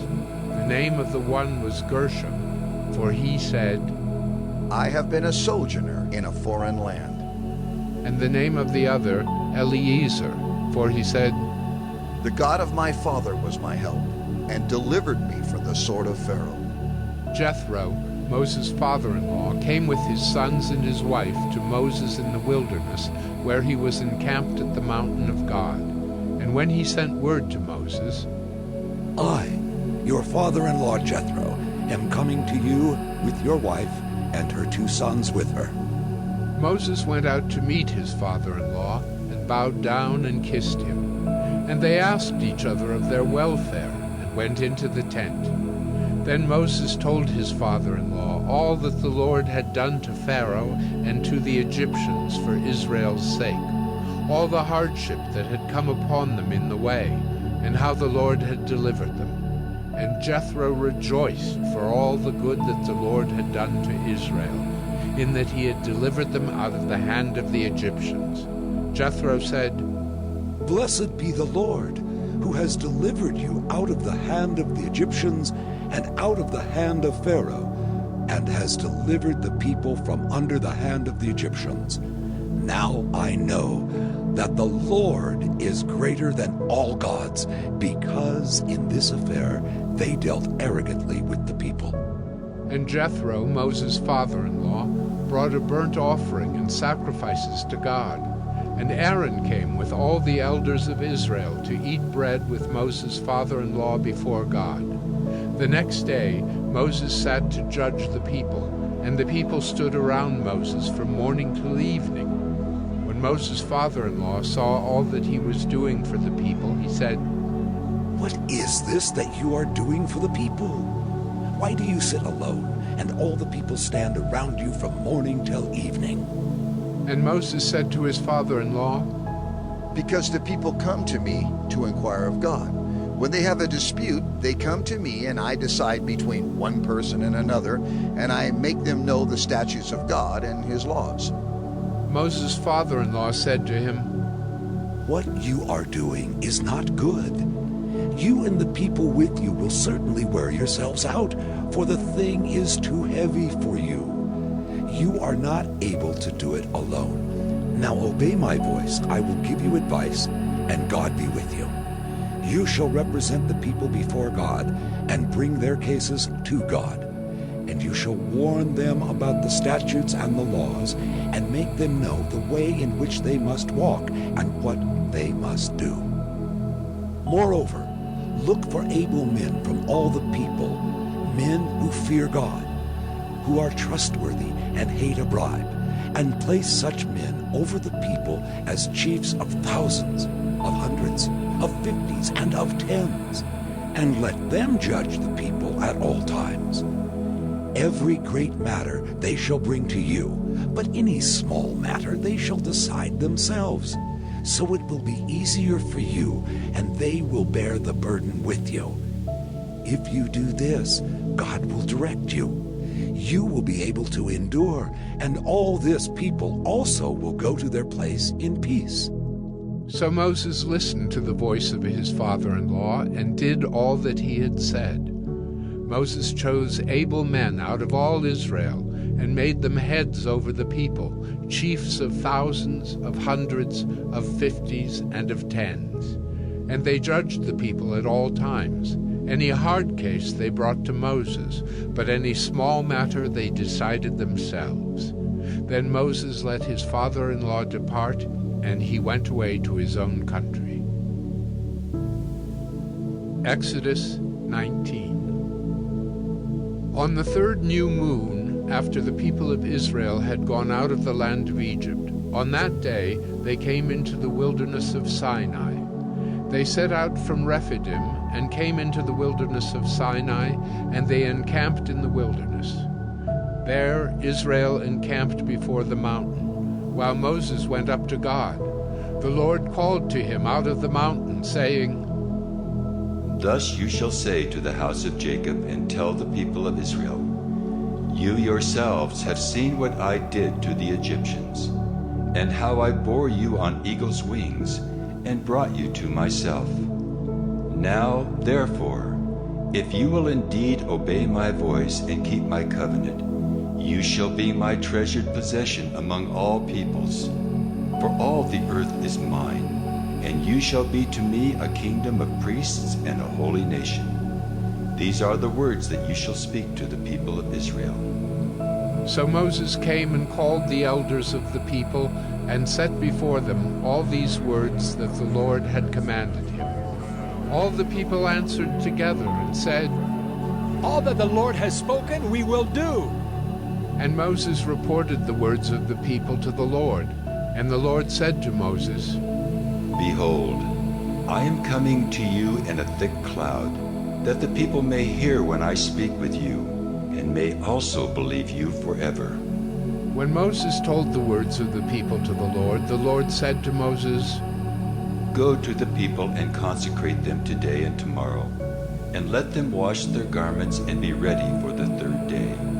For on the third day the Lord will come down on Mount Sinai in the sight of all the people. And you shall set limits for the people all around, saying, Take care not to go up into the mountain or touch the edge of it. Whoever touches the mountain shall be put to death. No hand shall touch him, but he shall be stoned or shot. Whether beast or man, he shall not live. When the trumpet sounds a long blast, they shall come up to the mountain. So Moses went down from the mountain to the people and consecrated the people, and they washed their garments. And he said to the people, Be ready for the third day. Do not go near a woman. On the morning of the third day there were thunders and lightnings and a thick cloud on the mountain, and a very loud trumpet blast, so that all the people in the camp trembled. Then Moses brought the people out of the camp to meet God, and they took their stand at the foot of the mountain. Now Mount Sinai was wrapped in smoke, because the Lord had descended on it in fire. The smoke of it went up like the smoke of a kiln, and the whole mountain trembled greatly. And as the sound of the trumpet grew louder and louder, Moses spoke, and God answered him in thunder. The Lord came down on Mount Sinai to the top of the mountain, and the Lord called Moses to the top of the mountain, and Moses went up. And the Lord said to Moses, Go down and warn the people, lest they break through to the Lord to look and many of them perish. Also let the priests who come near to the Lord consecrate themselves, lest the Lord break out against them. And Moses said to the Lord, The people cannot come up to Mount Sinai, for you yourself warned us, saying, Set limits around the mountain and consecrate it. And the Lord said to him, Go down and come up bringing Aaron with you. But do not let the priests and the people break through to come up to the Lord, lest he break out against them. So Moses went down to the people and told them. Exodus 20. And God spoke all these words, saying, I am the Lord your God, who brought you out of the land of Egypt, out of the house of slavery. You shall have no other gods before me. You shall not make for yourself a carved image, or any likeness of anything that is in heaven above, or that is in the earth beneath, or that is in the water under the earth. You shall not bow down to them or serve them, for I, the Lord your God, am a jealous God, visiting the iniquity of the fathers on the children to the third and the fourth generation of those who hate me, but showing steadfast love to thousands of those who love me and keep my commandments. You shall not take the name of the Lord your God in vain, for the Lord will not hold him guiltless who takes his name in vain.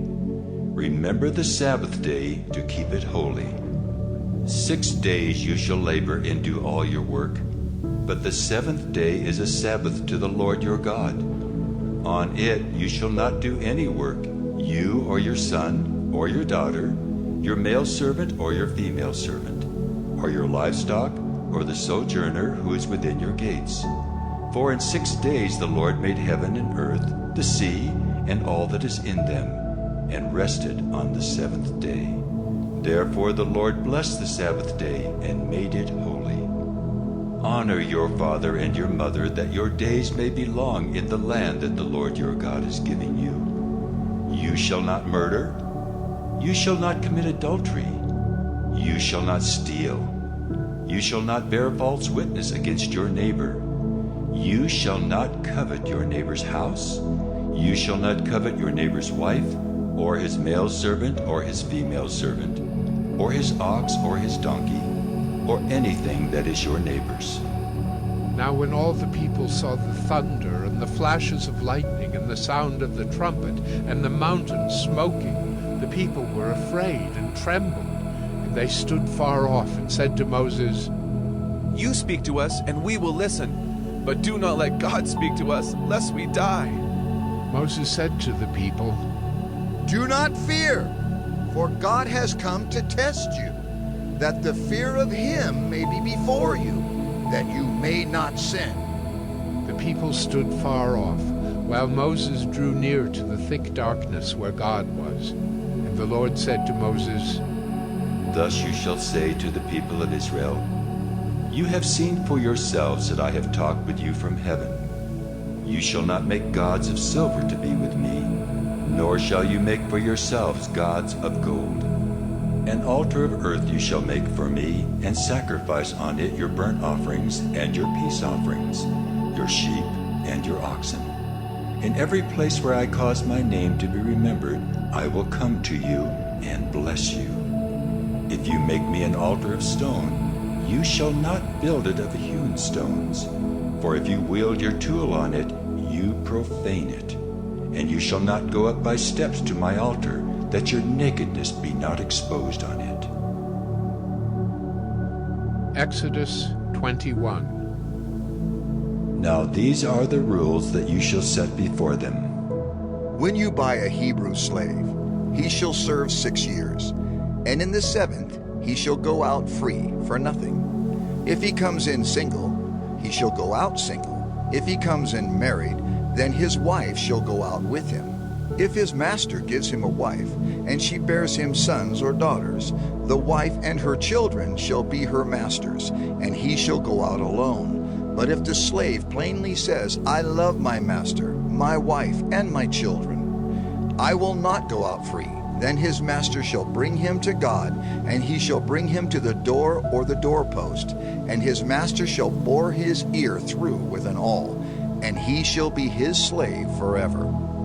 When a man sells his daughter as a slave, she shall not go out as the male slaves do. If she does not please her master, who has designated her for himself, then he shall let her be redeemed.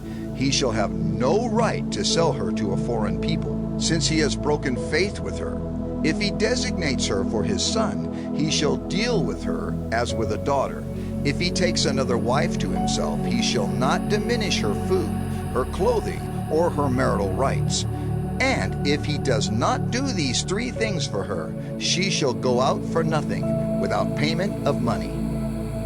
Whoever strikes a man so that he dies shall be put to death.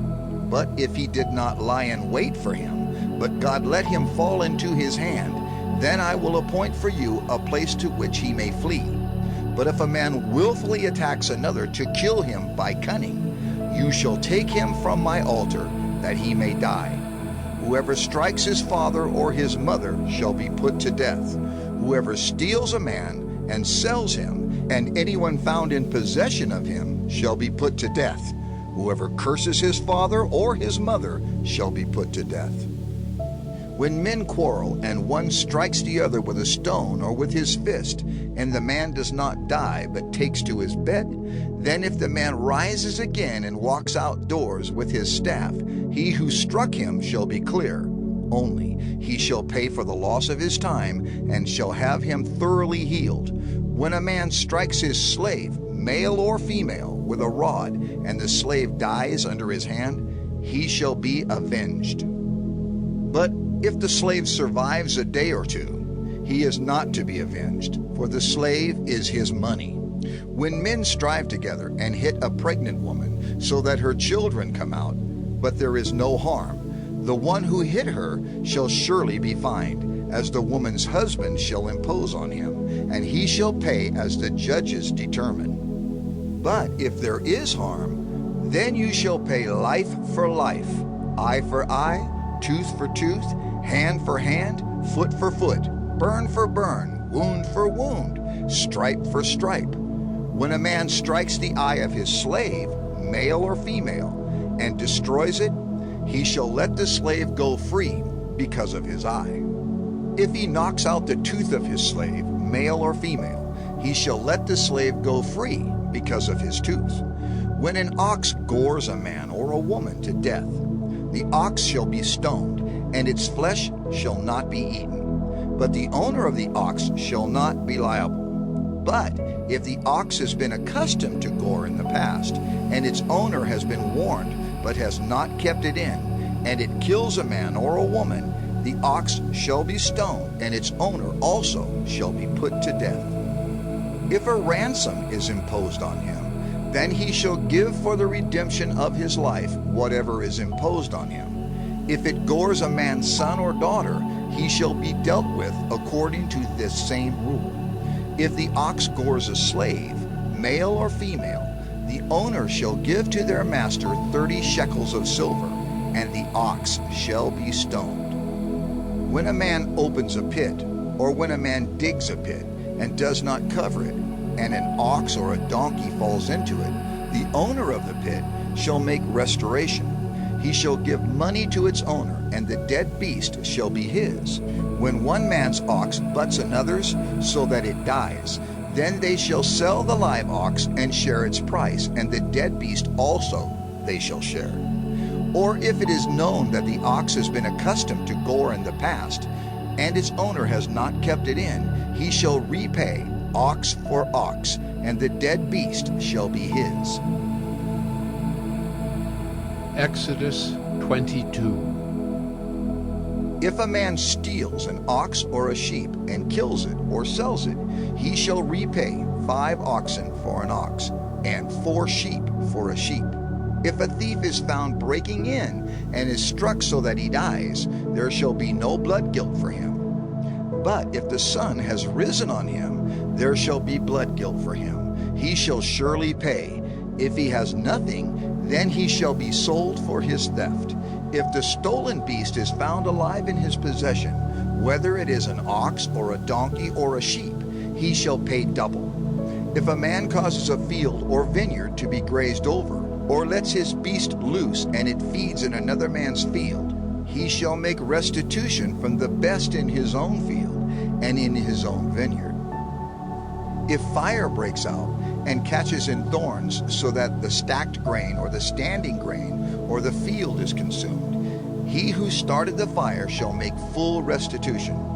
If a man gives to his neighbor money or goods to keep safe, and it is stolen from the man's house, then if the thief is found, he shall pay double. If the thief is not found, the owner of the house shall come near to God to show whether or not he has put his hand to his neighbor's property. For every breach of trust, whether it is for an ox, for a donkey, for a sheep, for a cloak, or for any kind of lost thing, of which one says, "This is it," the case of both parties shall come before God. The one whom God condemns shall pay double to his neighbor. If a man gives to his neighbor a donkey or an ox or a sheep or any beast to keep safe, and it dies or is injured or is driven away without anyone seeing it, an oath by the Lord shall be between them both to see whether or not he has put his hand to his neighbor's property. The owner shall accept the oath, and he shall not make restitution. But if it is stolen from him, he shall make restitution to its owner. If it is torn by beasts, let him bring it as evidence. He shall not make restitution for what has been torn. If a man borrows anything of his neighbor, and it is injured or dies, the owner not being with it, he shall make full restitution. If the owner was with it, he shall not make restitution. If it was hired, it came for its hiring fee. If a man seduces a virgin who was not betrothed and lies with her, he shall give the bride price for her and make her his wife. If her father utterly refuses to give her to him, he shall pay money equal to the bride price for virgins. You shall not permit a sorceress to live. Whoever lies with an animal shall be put to death. Whoever sacrifices to any god other than the Lord alone shall be devoted to destruction. You shall not wrong a sojourner or oppress him, for you were sojourners in the land of Egypt. You shall not mistreat any widow or fatherless child. If you do mistreat them, and they cry out to me, I will surely hear their cry, and my wrath will burn, and I will kill you with the sword, and your wives shall become widows, and your children fatherless. If you lend money to any of my people with you who is poor, you shall not be like a moneylender to him, and you shall not exact interest from him. If ever you take your neighbor's cloak in pledge, you shall return it to him before the sun goes down, for that is his only covering, and it is his cloak for his body. In what else shall he sleep? And if he cries to me, I will hear, for I am compassionate. You shall not revile God, nor curse a ruler of your people. You shall not delay to offer from the fullness of your harvest and from the outflow of your presses. The firstborn of your sons you shall give to me. You shall do the same with your oxen and with your sheep. 7 days it shall be with its mother. On the 8th day you shall give it to me. You shall be consecrated to me. Therefore you shall not eat any flesh that is torn by beasts in the field. You shall throw it to the dogs. Exodus 23. You shall not spread a false report. You shall not join hands with a wicked man to be a malicious witness. You shall not fall in with the many to do evil, nor shall you bear witness in a lawsuit, siding with the many, so as to pervert justice. Nor shall you be partial to a poor man in his lawsuit. If you meet your enemy's ox or his donkey going astray, you shall bring it back to him. If you see the donkey of one who hates you lying down under its burden, you shall refrain from leaving him with it. You shall rescue it with him. You shall not pervert the justice due to your poor in his lawsuit. Keep far from a false charge, and do not kill the innocent and righteous, for I will not acquit the wicked, and you shall take no bribe. For a bribe blinds the clear-sighted and subverts the cause of those who are in the right. You shall not oppress a sojourner.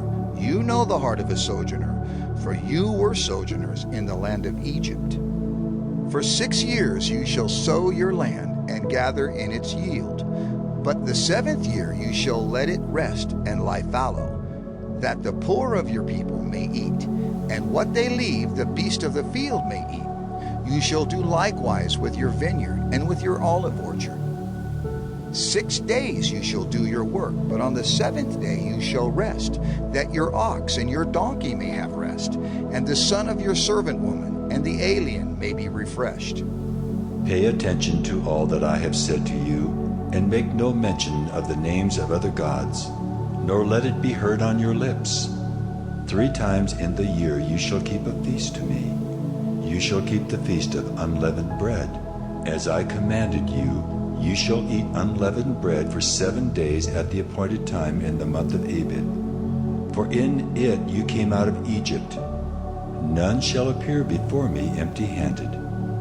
You shall keep the feast of harvest, of the first fruits of your labor, of what you sow in the field. You shall keep the feast of ingathering at the end of the year, when you gather in from the field the fruit of your labor. 3 times in the year shall all your males appear before the Lord God.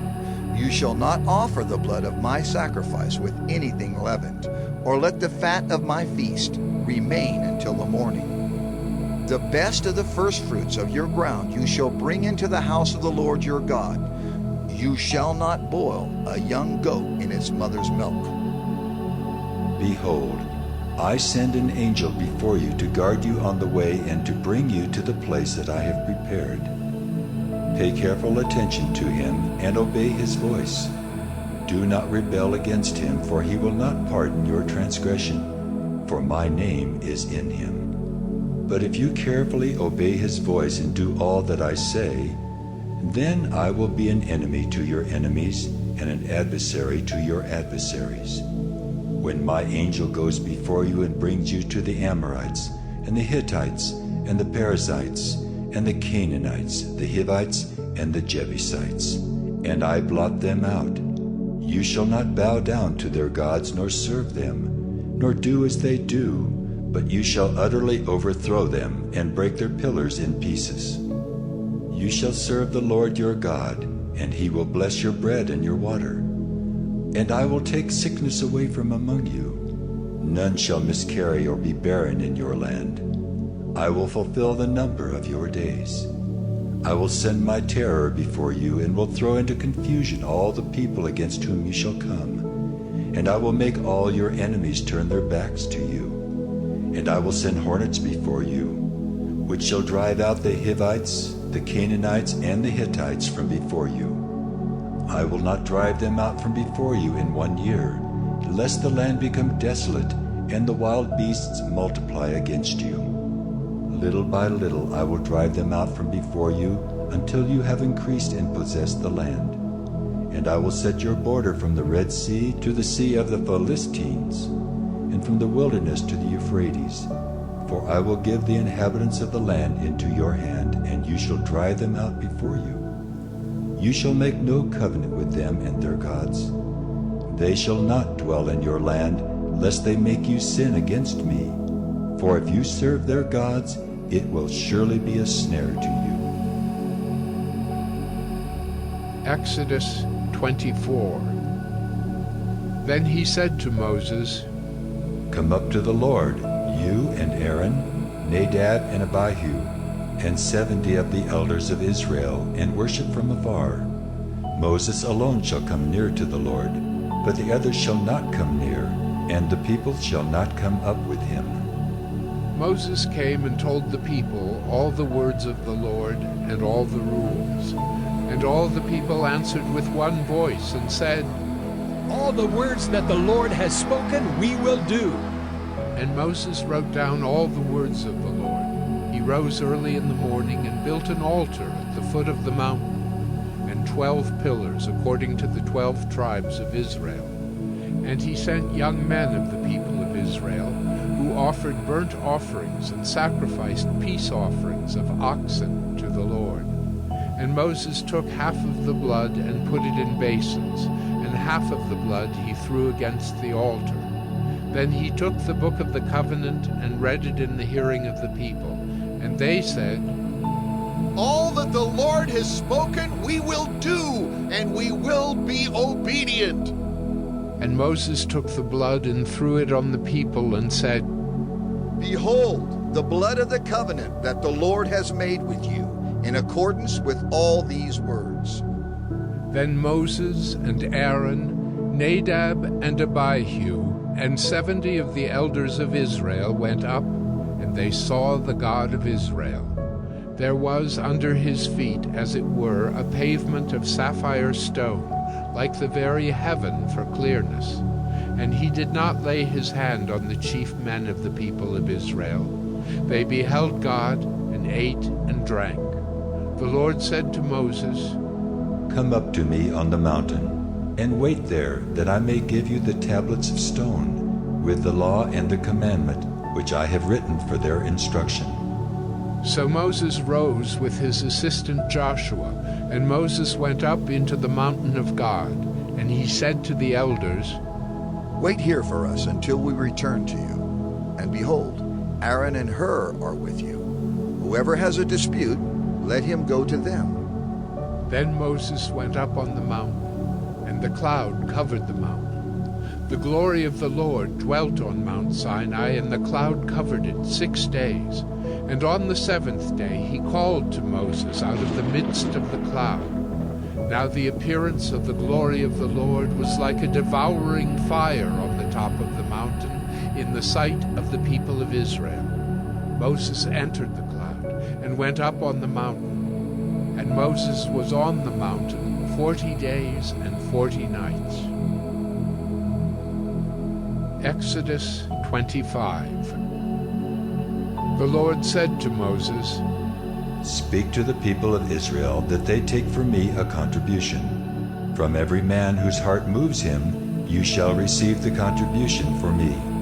And this is the contribution that you shall receive from them: gold, silver, and bronze, blue and purple, and scarlet yarns and fine twined linen, goat's hair, tanned ram skins, goat skins, acacia wood, oil for the lamps, spices for the anointing oil and for the fragrant incense, onyx stones, and stones for setting, for the ephod and for the breastpiece. And let them make me a sanctuary that I may dwell in their midst, exactly as I show you concerning the pattern of the tabernacle and of all its furniture, so you shall make it. They shall make an ark of acacia wood. 2 cubits and a half shall be its length, 1 cubit and a half its breadth, and 1 cubit and a half its height. You shall overlay it with pure gold, inside and outside shall you overlay it, and you shall make on it a molding of gold around it. You shall cast 4 rings of gold for it, and put them on its 4 feet, 2 rings on the one side of it, and 2 rings on the other side of it. You shall make poles of acacia wood, and overlay them with gold. And you shall put the poles into the rings on the sides of the ark, to carry the ark by them. The poles shall remain in the rings of the ark, they shall not be taken from it. And you shall put into the ark the testimony that I shall give you. You shall make a mercy seat of pure gold. 2 cubits and a half shall be its length, and 1 cubit and a half its breadth. And you shall make 2 cherubim of gold, of hammered work shall you make them. On the 2 ends of the mercy seat, make 1 cherub on the one end, and 1 cherub on the other end. Of one piece with the mercy seat shall you make the cherubim on its 2 ends. The cherubim shall spread out their wings above, overshadowing the mercy seat with their wings, their faces one to another. Toward the mercy seat shall the faces of the cherubim be. And you shall put the mercy seat on the top of the ark, and in the ark you shall put the testimony that I shall give you. There I will meet with you, and from above the mercy seat, from between the 2 cherubim that are on the ark of the testimony, I will speak with you about all that I will give you in commandment for the people of Israel. You shall make a table of acacia wood. 2 cubits shall be its length, 1 cubit its breadth, and 1 cubit and a half its height. You shall overlay it with pure gold, and make a molding of gold around it. And you shall make a rim around it, a handbreadth wide, and a molding of gold around the rim. And you shall make for it 4 rings of gold, and fasten the rings to the 4 corners at its 4 legs. Close to the frame the rings shall lie, as holders for the poles to carry the table. You shall make the poles of acacia wood, and overlay them with gold, and the table shall be carried with these. And you shall make its plates and dishes for incense, and its flagons and bowls with which to pour drink offerings. You shall make them of pure gold. And you shall set the bread of the presence on the table before me regularly. You shall make a lampstand of pure gold. The lampstand shall be made of hammered work. Its base, its stem, its cups, its calyxes, and its flowers shall be of one piece with it. And there shall be 6 branches going out of its sides, 3 branches of the lampstand out of one side of it, and 3 branches of the lampstand out of the other side of it. 3 cups made like almond blossoms, each with calyx and flower on one branch, and 3 cups made like almond blossoms, each with calyx and flower on the other branch. So for the 6 branches going out of the lampstand, and on the lampstand itself there shall be 4 cups made like almond blossoms, with their calyxes and flowers. And a calyx of one piece with it under each pair of the 6 branches going out from the lampstand. Their calyxes and their branches shall be of one piece with it, the whole of it a single piece of hammered work of pure gold. You shall make 7 lamps for it, and the lamps shall be set up so as to give light on the space in front of it. Its tongs and their trays shall be of pure gold. It shall be made with all these utensils out of a talent of pure gold. And see that you make them after the pattern for them, which is being shown you on the mountain. Exodus 26. Moreover, you shall make the tabernacle with 10 curtains of fine twined linen, and blue and purple and scarlet yarns. You shall make them with cherubim skillfully worked into them. The length of each curtain shall be 28 cubits, and the breadth of each curtain 4 cubits. All the curtains shall be the same size. 5 curtains shall be coupled to one another, and the other 5 curtains shall be coupled to one another. And you shall make loops of blue on the edge of the outermost curtain in the first set. Likewise you shall make loops on the edge of the outermost curtain in the second set. 50 loops you shall make on the one curtain, and 50 loops you shall make on the edge of the curtain that is in the second set. The loops shall be opposite one another, and you shall make 50 clasps of gold, and couple the curtains one to the other with the clasps, so that the tabernacle may be a single whole. You shall also make curtains of goat's hair for a tent over the tabernacle. 11 curtains shall you make. The length of each curtain shall be 30 cubits, and the breadth of each curtain 4 cubits. The 11 curtains shall be the same size. You shall couple 5 curtains by themselves, and 6 curtains by themselves, and the 6th curtain you shall double over at the front of the tent. You shall make 50 loops on the edge of the curtain that is outermost in one set, and 50 loops on the edge of the curtain that is outermost in the second set. You shall make 50 clasps of bronze, and put the clasps into the loops, and couple the tent together, that it may be a single whole. And the part that remains of the curtains of the tent, the half curtain that remains, shall hang over the back of the tabernacle. And the extra that remains in the length of the curtains, the cubit on the one side and the cubit on the other side, shall hang over the sides of the tabernacle, on this side and that side, to cover it. And you shall make for the tent a covering of tan ram skins, and a covering of goat skins on top. You shall make upright frames for the tabernacle of acacia wood. 10 cubits shall be the length of a frame, and a cubit and a half the breadth of each frame. There shall be 2 tenons in each frame for fitting together. So shall you do for all the frames of the tabernacle. You shall make the frames for the tabernacle, 20 frames for the south side, and 40 bases of silver you shall make under the 20 frames, 2 bases under one frame for its 2 tenons, and 2 bases under the next frame for its 2 tenons. And for the second side of the tabernacle, on the north side, 20 frames. And there 40 bases of silver, 2 bases under one frame and 2 bases under the next frame. And for the rear of the tabernacle westward, you shall make 6 frames, and you shall make 2 frames for corners of the tabernacle in the rear.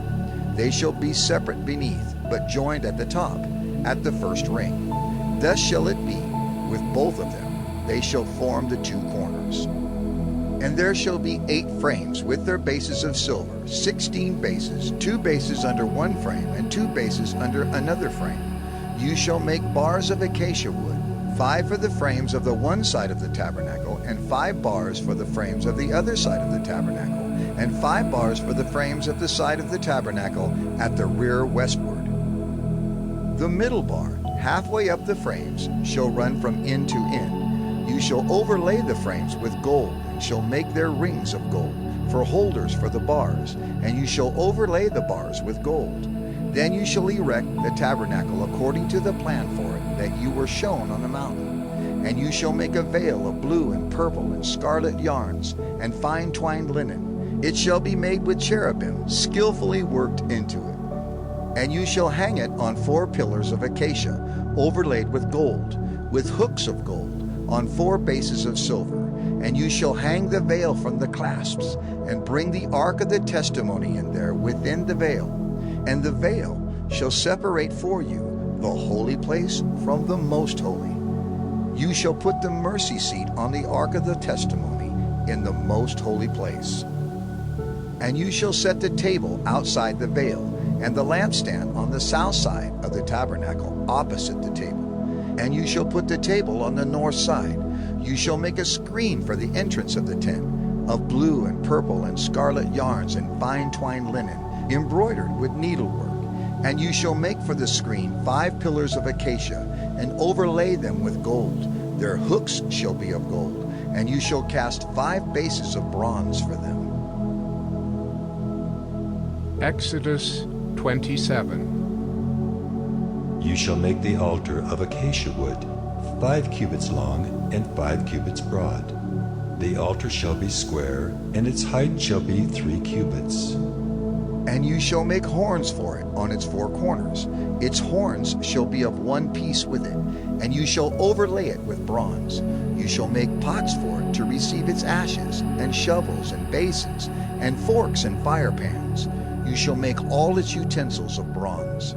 You shall also make for it a grating, a network of bronze, and on the net you shall make 4 bronze rings at its 4 corners. And you shall set it under the ledge of the altar, so that the net extends halfway down the altar. And you shall make poles for the altar, poles of acacia wood, and overlay them with bronze. And the poles shall be put through the rings, so that the poles are on the 2 sides of the altar when it is carried. You shall make it hollow with boards, as it has been shown you on the mountain, so shall it be made. You shall make the court of the tabernacle.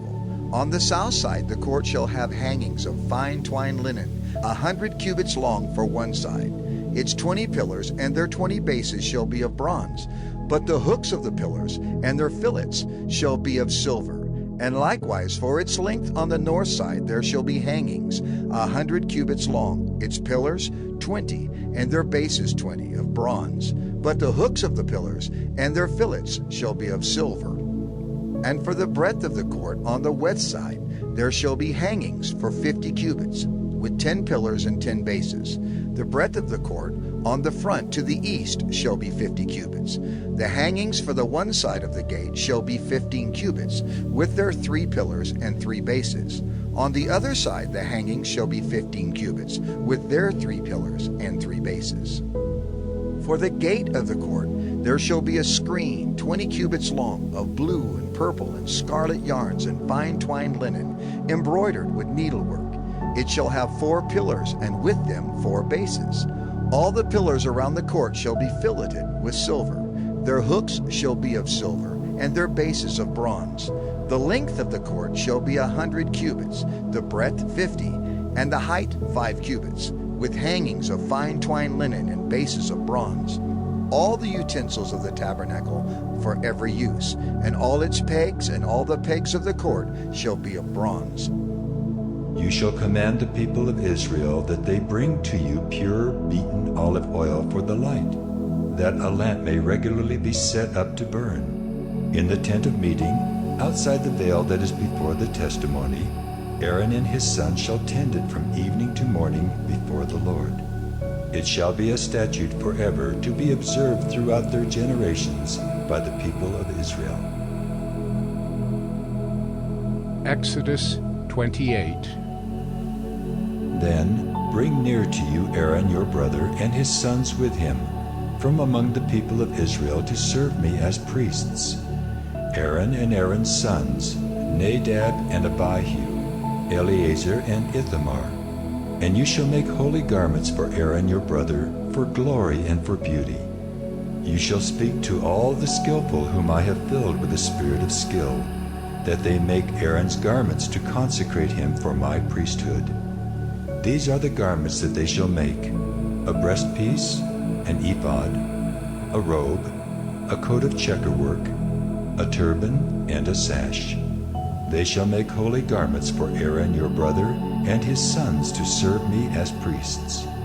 They shall receive gold, blue, and purple, and scarlet yarns, and fine twined linen. And they shall make the ephod of gold, of blue and purple, and scarlet yarns, and of fine twined linen, skillfully worked.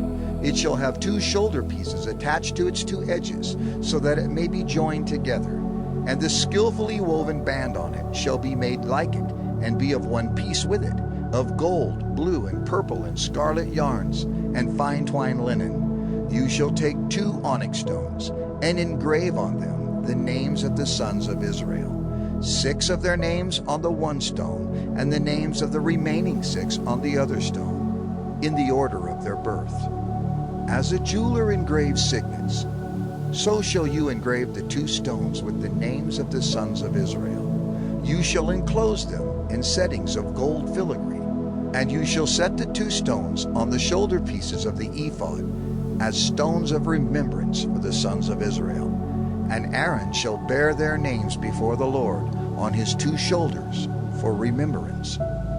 You shall make settings of gold filigree and 2 chains of pure gold, twisted like cords, and you shall attach the corded chains to the settings. You shall make a breastpiece of judgment in skilled work. In the style of the ephod you shall make it.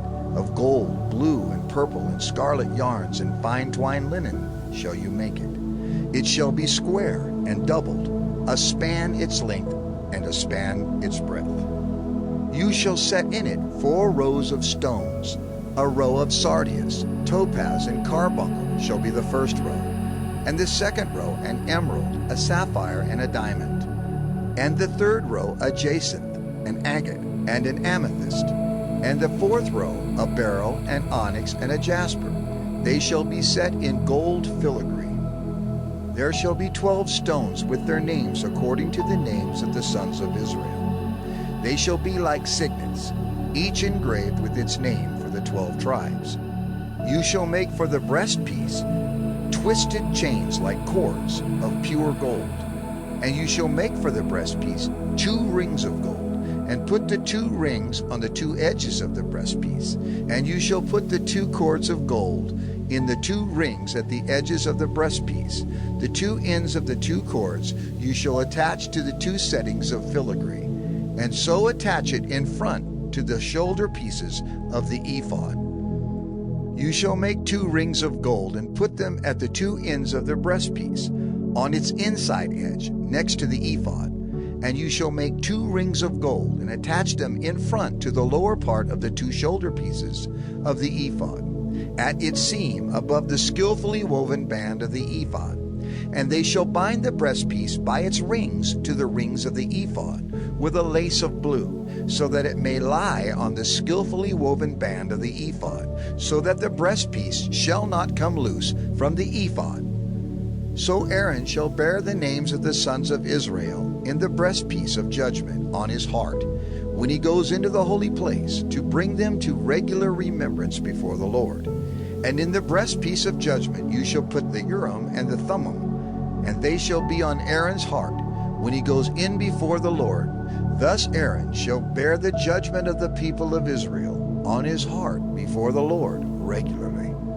You shall make the robe of the ephod all of blue. It shall have an opening for the head in the middle of it, with a woven binding around the opening. like the opening in a garment, so that it may not tear. On its hem you shall make pomegranates of blue and purple and scarlet yarns around its hem, with bells of gold between them. A golden bell and a pomegranate, a golden bell and a pomegranate around the hem of the robe. And it shall be on Aaron when he ministers, and its sound shall be heard when he goes into the holy place before the Lord, and when he comes out, so that he does not die. You shall make a plate of pure gold and engrave on it, like the engraving of a signet, holy to the Lord. And you shall fasten it on the turban by a cord of blue. It shall be on the front of the turban. It shall be on Aaron's forehead, and Aaron shall bear any guilt from the holy things that the people of Israel consecrate as their holy gifts. It shall regularly be on his forehead, that they may be accepted before the Lord. You shall weave the coat in checkerwork of fine linen, and you shall make a turban of fine linen, and you shall make a sash embroidered with needlework. For Aaron's sons you shall make coats and sashes and caps. You shall make them for glory and beauty. And you shall put them on Aaron your brother, and on his sons with him, and shall anoint them, and ordain them, and consecrate them, that they may serve me as priests.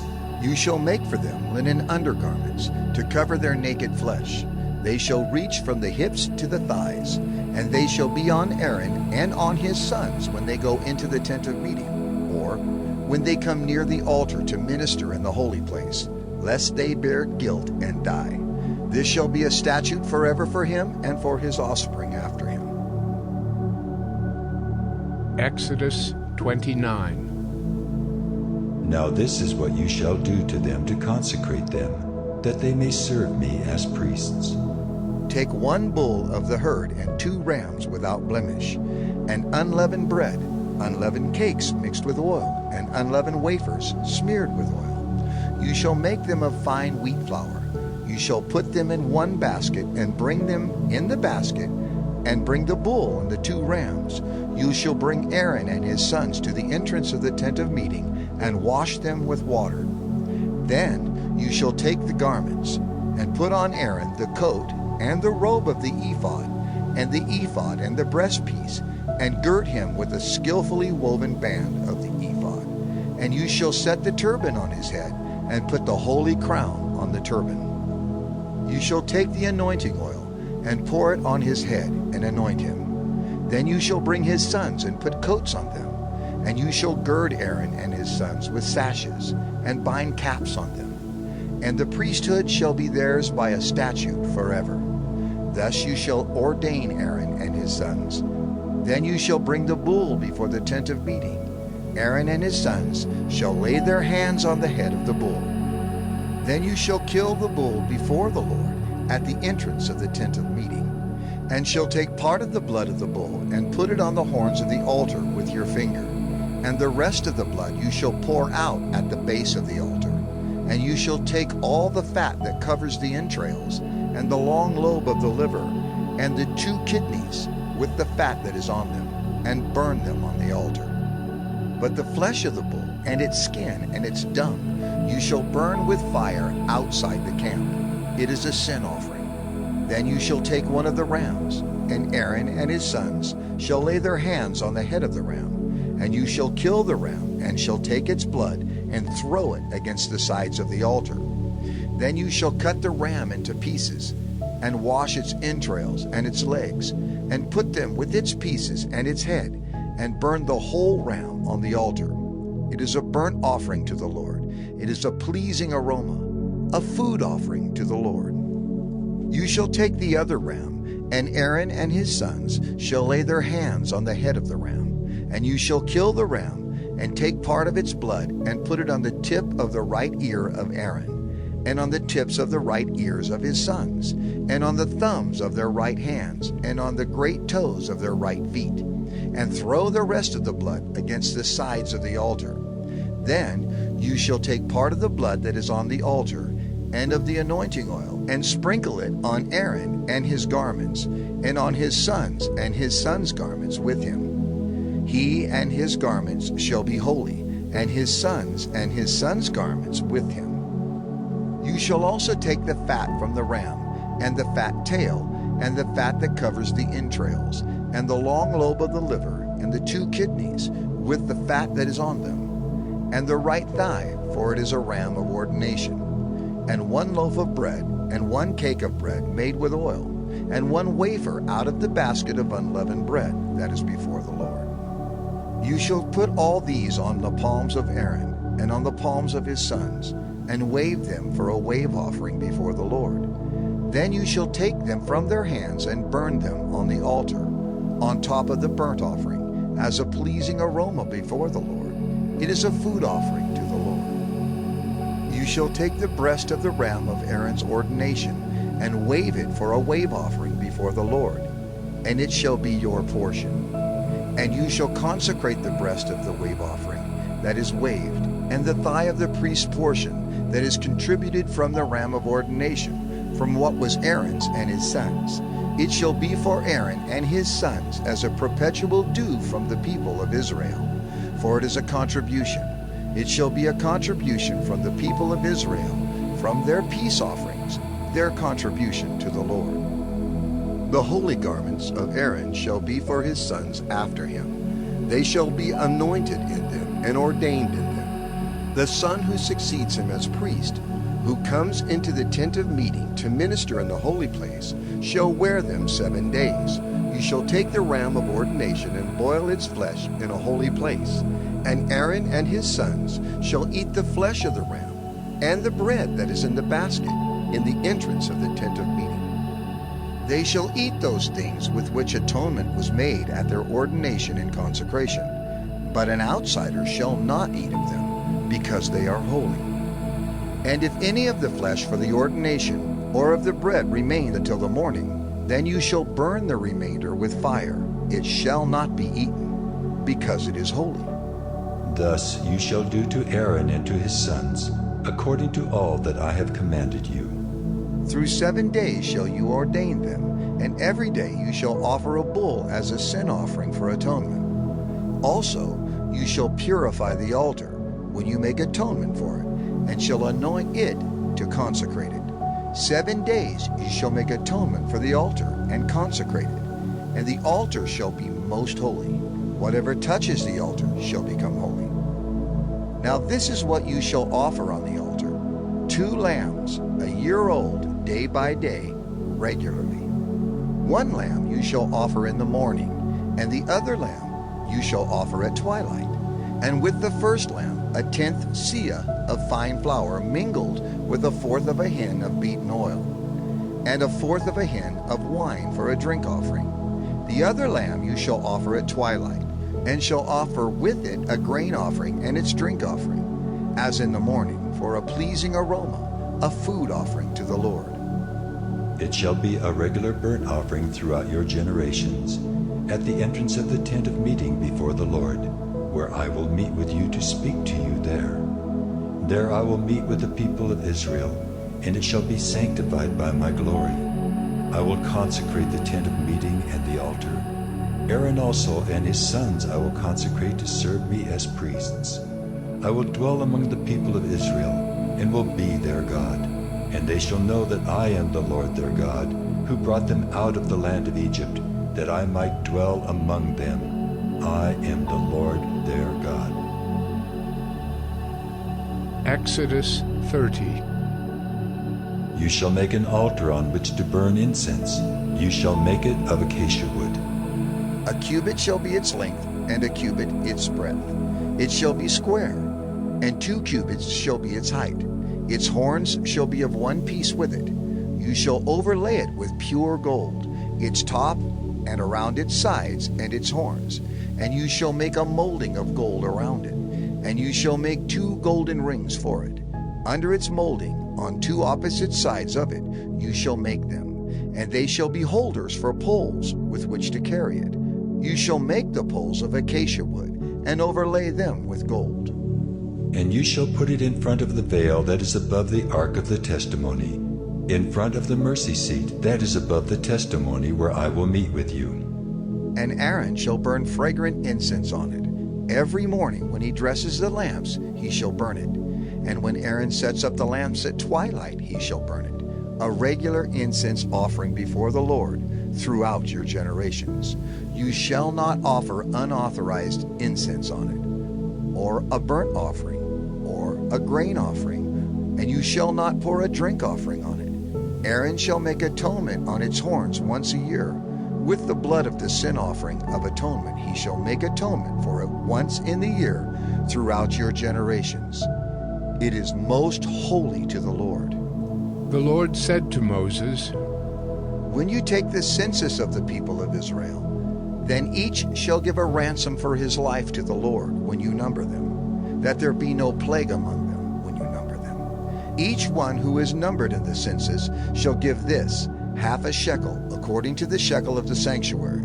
The shekel is 20 gerahs, half a shekel as an offering to the Lord. Everyone who is numbered in the census, from 20 years old and upward, shall give the Lord's offering. The rich shall not give more, and the poor shall not give less than the half shekel. When you give the Lord's offering to make atonement for your lives, you shall take the atonement money from the people of Israel, and shall give it for the service of the tent of meeting, that it may bring the people of Israel to remembrance before the Lord, so as to make atonement for your lives. The Lord said to Moses, You shall also make a basin of bronze, with its stand of bronze, for washing. You shall put it between the tent of meeting and the altar, and you shall put water in it, with which Aaron and his sons shall wash their hands and their feet. When they go into the tent of meeting, or when they come near the altar to minister, to burn a food offering to the Lord, they shall wash with water so that they may not die. They shall wash their hands and their feet so that they may not die. It shall be a statute forever to them, even to him and to his offspring throughout their generations. The Lord said to Moses, Take the finest spices of liquid myrrh 500 shekels, and of sweet-smelling cinnamon half as much, that is 250, and 250 of aromatic cane, and 500 of cassia, according to the shekel of the sanctuary, and a hin of olive oil. And you shall make of these a sacred anointing oil, blended as by the perfumer. It shall be a holy anointing oil. With it you shall anoint the tent of meeting and the ark of the testimony, and the table and all its utensils, and the lampstand and its utensils, and the altar of incense, and the altar of burnt offering with all its utensils, and the basin and its stand. You shall consecrate them, that they may be most holy. Whatever touches them will become holy. You shall anoint Aaron and his sons and consecrate them, that they may serve me as priests. And you shall say to the people of Israel, This shall be my holy anointing oil throughout your generations. It shall not be poured on the body of an ordinary person, and you shall make no other like it in composition. It is holy, and it shall be holy to you. Whoever compounds any like it, or whoever puts any of it on an outsider, shall be cut off from his people. The Lord said to Moses, Take sweet spices, stacte and onycha and galbanum, sweet spices with pure frankincense. Of each shall there be an equal part. And make an incense blended as by the perfumer, seasoned with salt, pure and holy. You shall beat some of it very small, and put part of it before the testimony in the tent of meeting, where I shall meet with you. It shall be most holy for you. And the incense that you shall make according to its composition, you shall not make for yourselves. It shall be for you holy to the Lord. Whoever makes any like it to use as perfume shall be cut off from his people. Exodus 31.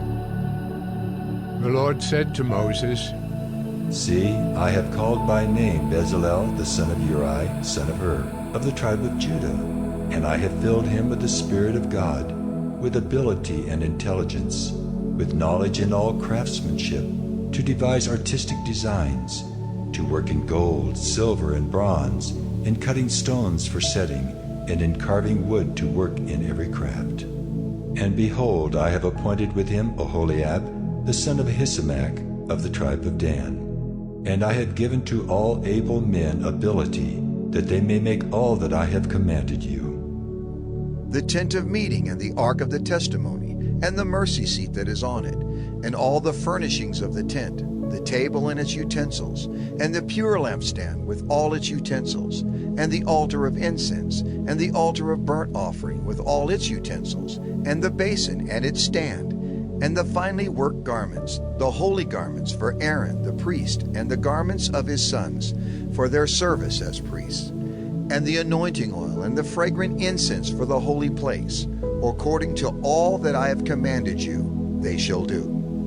And the Lord said to Moses, You are to speak to the people of Israel and say, Above all, you shall keep my Sabbaths, for this is a sign between me and you throughout your generations, that you may know that I, the Lord, sanctify you. You shall keep the Sabbath, because it is holy for you. Everyone who profanes it shall be put to death. Whoever does any work on it, that soul shall be cut off from among his people. 6 days shall work be done, but the seventh day is a Sabbath of solemn rest, holy to the Lord. Whoever does any work on the Sabbath day shall be put to death. Therefore the people of Israel shall keep the Sabbath, observing the Sabbath throughout their generations as a covenant forever. It is a sign forever between me and the people of Israel, that in 6 days the Lord made heaven and earth, and on the seventh day he rested and was refreshed. And he gave to Moses, when he had finished speaking with him on Mount Sinai, the 2 tablets of the testimony, tablets of stone, written with the finger of God. Exodus 32. When the people saw that Moses delayed to come down from the mountain, the people gathered themselves together to Aaron and said to him, Up, make us gods who shall go before us. As for this Moses, the man who brought us up out of the land of Egypt, we do not know what has become of him. So Aaron said to them, Take off the rings of gold that are in the ears of your wives, your sons and your daughters, and bring them to me.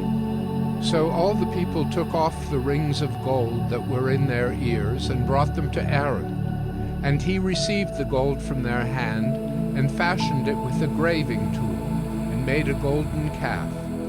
And they said, These are your gods, O Israel, who brought you up out of the land of Egypt.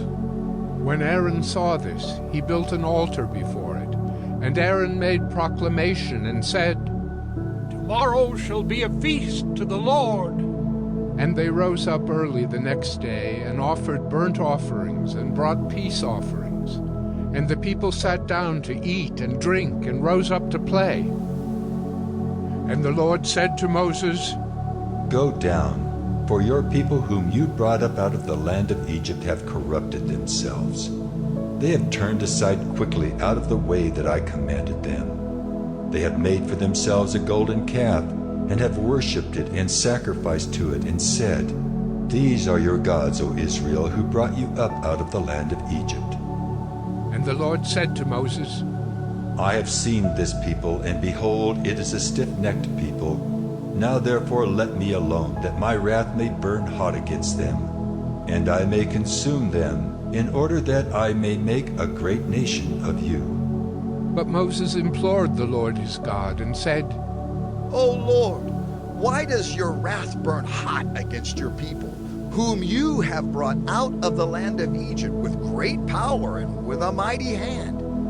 Why should the Egyptians say, With evil intent did he bring them out, to kill them in the mountains and to consume them from the face of the earth? Turn from your burning anger and relent from this disaster against your people. Remember Abraham, Isaac, and Israel, your servants, to whom you swore by your own self, and said to them, I will multiply your offspring as the stars of heaven, and all this land that I have promised I will give to your offspring, and they shall inherit it forever. And the Lord relented from the disaster that he had spoken of bringing on his people. Then Moses turned and went down from the mountain with the 2 tablets of the testimony in his hand, tablets that were written on both sides. On the front and on the back they were written. The tablets were the work of God, and the writing was the writing of God, engraved on the tablets. When Joshua heard the noise of the people as they shouted, he said to Moses, "There is a noise of war in the camp." But he said, "It is not the sound of shouting for victory, or the sound of the cry of defeat, but the sound of singing that I hear." And as soon as he came near the camp and saw the calf and the dancing, Moses' anger burned hot, and he threw the tablets out of his hands and broke them at the foot of the mountain. He took the calf that they had made and burned it with fire, and ground it to powder and scattered it on the water, and made the people of Israel drink it. And Moses said to Aaron, "What did this people do to you that you have brought such a great sin upon them?" And Aaron said, "Let not the anger of my Lord burn hot. You know the people, that they are set on evil. For they said to me, 'Make us gods who shall go before us.' As for this Moses, the man who brought us up out of the land of Egypt, we do not know what has become of him. So I said to them, 'Let any who have gold take it off.' So they gave it to me, and I threw it into the fire, and out came this calf." And when Moses saw that the people had broken loose, for Aaron had let them break loose to the derision of their enemies, then Moses stood in the gate of the camp and said, "Who is on the Lord's side? Come to me." And all the sons of Levi gathered around him, and he said to them, "Thus says the Lord God of Israel, put your sword on your side, each of you, and go to and fro from gate to gate throughout the camp, and each of you kill his brother and his companion and his neighbor." And the sons of Levi did according to the word of Moses.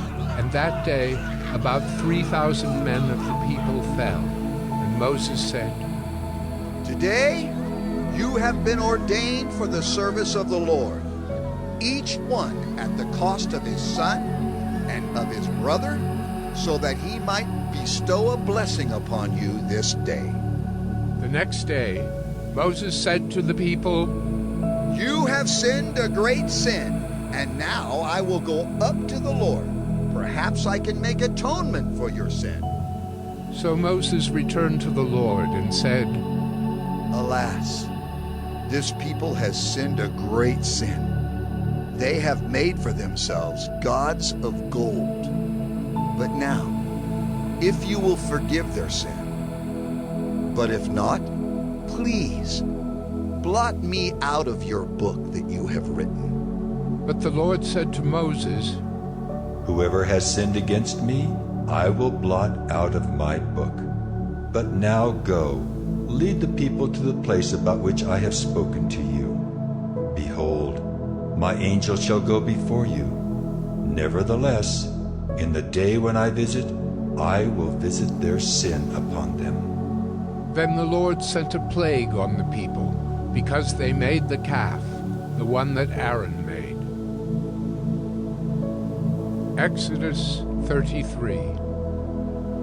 The Lord said to Moses, "Depart, go up from here, you and the people whom you have brought up out of the land of Egypt, to the land of which I swore to Abraham, Isaac, and Jacob, saying, 'To your offspring I will give it.' I will send an angel before you, and I will drive out the Canaanites, the Amorites, the Hittites, the Perizzites, the Hivites, and the Jebusites. Go up to a land flowing with milk and honey. But I will not go up among you, lest I consume you on the way, for you are a stiff-necked people." When the people heard this disastrous word, they mourned, and no one put on his ornaments, for the Lord had said to Moses, "Say to the people of Israel, you are a stiff-necked people. If for a single moment I should go up among you, I would consume you. So now take off your ornaments, that I may know what to do with you." Therefore the people of Israel stripped themselves of their ornaments from Mount Horeb onward. Now Moses used to take the tent and pitch it outside the camp, far off from the camp, and he called it the tent of meeting. And everyone who sought the Lord would go out to the tent of meeting, which was outside the camp. Whenever Moses went out to the tent, all the people would rise up, and each would stand at his tent door and watch Moses until he had gone into the tent. When Moses entered the tent, the pillar of cloud would descend and stand at the entrance of the tent, and the Lord would speak with Moses. And when all the people saw the pillar of cloud standing at the entrance of the tent, all the people would rise up and worship, each at his tent door. Thus the Lord used to speak to Moses face to face, as a man speaks to his friend. When Moses turned again into the camp, his assistant Joshua, the son of Nun, a young man, would not depart from the tent. Moses said to the Lord, "See, you say to me, 'Bring up this people,' but you have not let me know whom you will send with me. Yet you have said, 'I know you by name, and you have also found favor in my sight.' Now therefore, if I have found favor in your sight, please show me now your ways, that I may know you in order to find favor in your sight. Consider too that this nation is your people." And he said, "My presence will go with you, and I will give you rest." And he said to him, "If your presence will not go with me, do not bring us up from here. For how shall it be known that I have found favor in your sight, I and your people? Is it not in your going with us, so that we are distinct, I and your people, from every other people on the face of the earth?" And the Lord said to Moses, "This very thing that you have spoken, I will do, for you have found favor in my sight, and I know you by name." Moses said, "Please, show me your glory." And he said, "I will make all my goodness pass before you, and will proclaim before you my name, the Lord. And I will be gracious to whom I will be gracious, and will show mercy on whom I will show mercy. But," he said, "you cannot see my face, for man shall not see me and live." And the Lord said, "Behold, there is a place by me where you shall stand on the rock, and while my glory passes by, I will put you in a cleft of the rock, and I will cover you with my hand until I have passed by. Then I will take away my hand, and you shall see my back, but my face shall not be seen." Exodus 34. The Lord said to Moses, "Cut for yourself 2 tablets of stone like the first, and I will write on the tablets the words that were on the first tablets, which you broke.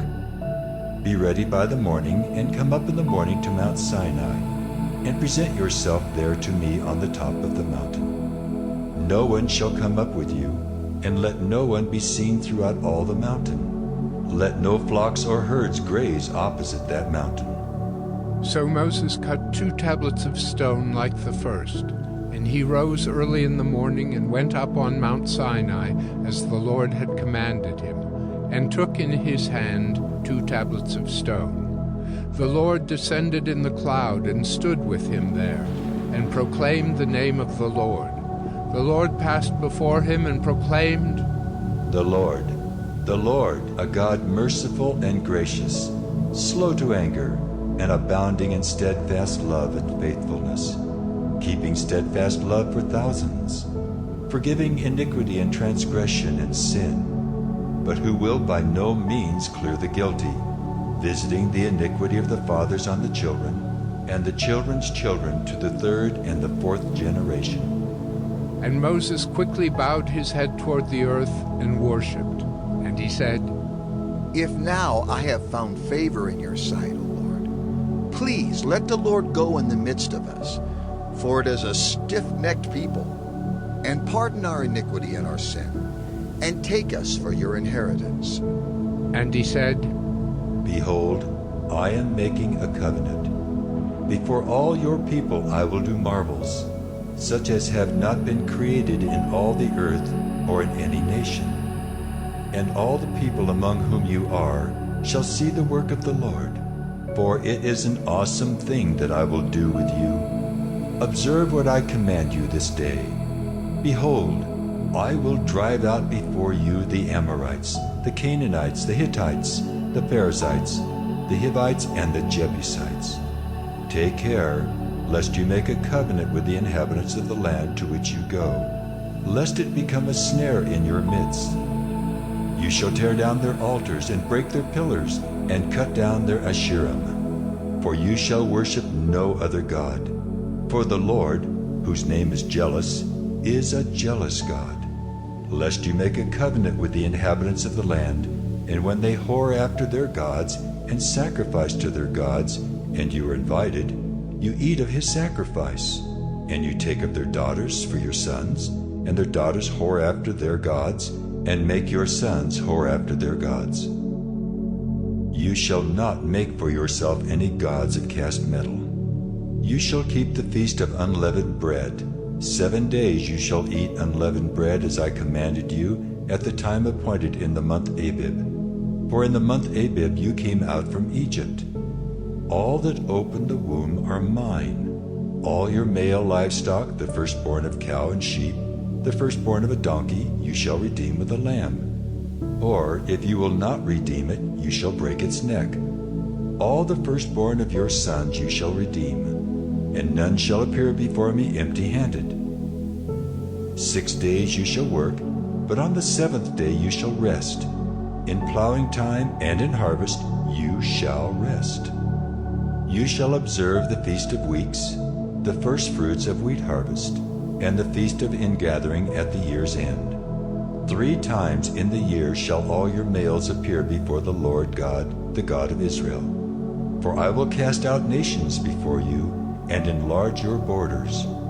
No one shall covet your land when you go up to appear before the Lord your God 3 times in the year. You shall not offer the blood of my sacrifice with anything leavened, or let the sacrifice of the feast of the Passover remain until the morning. The best of the firstfruits of your ground you shall bring to the house of the Lord your God. You shall not boil a young goat in its mother's milk. And the Lord said to Moses, Write these words, for in accordance with these words I have made a covenant with you and with Israel. So he was there with the Lord 40 days and 40 nights. He neither ate bread nor drank water.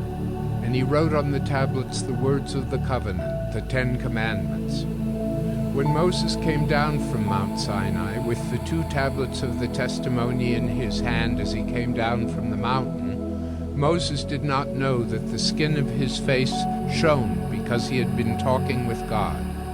Aaron and all the people of Israel saw Moses, and behold, the skin of his face shone, and they were afraid to come near him. But Moses called to them, and Aaron and all the leaders of the congregation returned to him, and Moses talked with them. Afterward, all the people of Israel came near, and he commanded them all that the Lord had spoken with him in Mount Sinai. And when Moses had finished speaking with them, he put a veil over his face. Whenever Moses went in before the Lord to speak with him, he would remove the veil until he came out. And when he came out and told the people of Israel what he was commanded, the people of Israel would see the face of Moses, that the skin of Moses' face was shining. And Moses would put the veil over his face again until he went in to speak with him. Exodus 35. Moses assembled all the congregation of the people of Israel and said to them, These are the things that the Lord has commanded you to do. 6 days' work shall be done, but on the 7th day you shall have a Sabbath of solemn rest, holy to the Lord. Whoever does any work on it shall be put to death. You shall kindle no fire in all your dwelling places on the Sabbath day. Moses said to all the congregation of the people of Israel, This is the thing that the Lord has commanded. Take from among you a contribution to the Lord. Whoever is of a generous heart, let him bring the Lord's contribution: gold, silver, and bronze, blue and purple and scarlet yarns, and fine twined linen, goat's hair, tanned ram skins and goat skins, acacia wood, oil for the light, spices for the anointing oil, and for the fragrant incense, and onyx stones, and stones for setting, for the ephod, and for the breastpiece. Let every skillful craftsman among you come and make all that the Lord has commanded: the tabernacle, its tent and its covering, its hooks and its frames, its bars, its pillars and its bases, the ark with its poles, the mercy seat and the veil of the screen, the table with its poles and all its utensils, and the bread of the presence, the lampstand also for the light, with its utensils and its lamps, and the oil for the light, and the altar of incense with its poles, and the anointing oil, and the fragrant incense, and the screen for the door at the door of the tabernacle, the altar of burnt offering with its grating of bronze, its poles and all its utensils, the basin and its stand, the hangings of the court, its pillars and its bases, and the screen for the gate of the court, the pegs of the tabernacle and the pegs of the court and their cords, the finely worked garments for ministering in the holy place, the holy garments for Aaron the priest, and the garments of his sons for their service as priests. Then all the congregation of the people of Israel departed from the presence of Moses. And they came, everyone whose heart stirred him, and everyone whose spirit moved him, and brought the Lord's contribution to be used for the tent of meeting, and for all its service, and for the holy garments. So they came, both men and women. All who were of a willing heart brought brooches and earrings and signet rings and armlets, all sorts of gold objects, every man dedicating an offering of gold to the Lord. And everyone who possessed blue or purple or scarlet yarns, or fine linen, or goat's hair, or tanned ram skins, or goat skins, brought them. Everyone who could make a contribution of silver or bronze brought it as the Lord's contribution. And everyone who possessed acacia wood of any use in the work brought it. And every skillful woman spun with her hands, and they all brought what they had spun in blue and purple and scarlet yarns and fine twined linen. All the women whose hearts stirred them to use their skill spun the goat's hair. And the leaders brought onyx stones and stones to be set for the ephod and for the breastpiece, and spices and oil for the light, and for the anointing oil, and for the fragrant incense. All the men and women, the people of Israel, whose heart moved them to bring anything for the work that the Lord had commanded by Moses to be done, brought it as a freewill offering to the Lord. Then Moses said to the people of Israel, See, the Lord has called by name Bezalel, the son of Uri, son of Hur, of the tribe of Judah, and he has filled him with the Spirit of God, with skill, with intelligence, with knowledge, and with all craftsmanship, to devise artistic designs, to work in gold and silver and bronze, in cutting stones for setting, and in carving wood, for work in every skilled craft. And he has inspired him to teach, both him and Aholiab, the son of Ahisamach, of the tribe of Dan. He has filled them with skill to do every sort of work done by an engraver, or by a designer, or by an embroiderer, in blue and purple and scarlet yarns and fine twined linen, or by a weaver, by any sort of workman or skilled designer. Exodus 36. Bezalel and Aholiab and every craftsman in whom the Lord has put skill and intelligence to know how to do any work in the construction of the sanctuary shall work in accordance with all that the Lord has commanded. And Moses called Bezalel and Aholiab and every craftsman in whose mind the Lord had put skill, everyone whose heart stirred him up to come to do the work.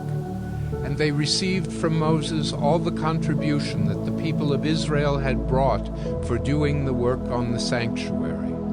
They still kept bringing him free will offerings every morning, so that all the craftsmen who were doing every sort of task on the sanctuary came, each from the task that he was doing, and said to Moses, "The people bring much more than enough for doing the work that the Lord has commanded us to do." So Moses gave command, and word was proclaimed throughout the camp. Let no man or woman do anything more for the contribution for the sanctuary. So the people were restrained from bringing, for the material they had was sufficient to do all the work, and more. And all the craftsmen among the workmen made the tabernacle with 10 curtains. They were made of fine twined linen, and blue and purple and scarlet yarns, with cherubim skillfully worked.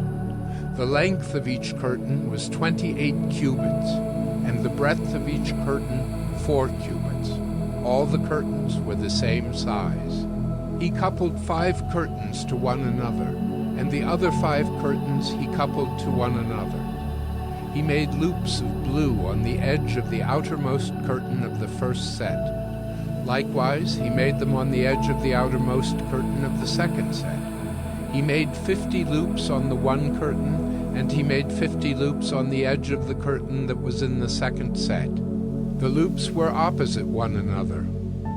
And he made 50 clasps of gold, and coupled the curtains one to the other with clasps.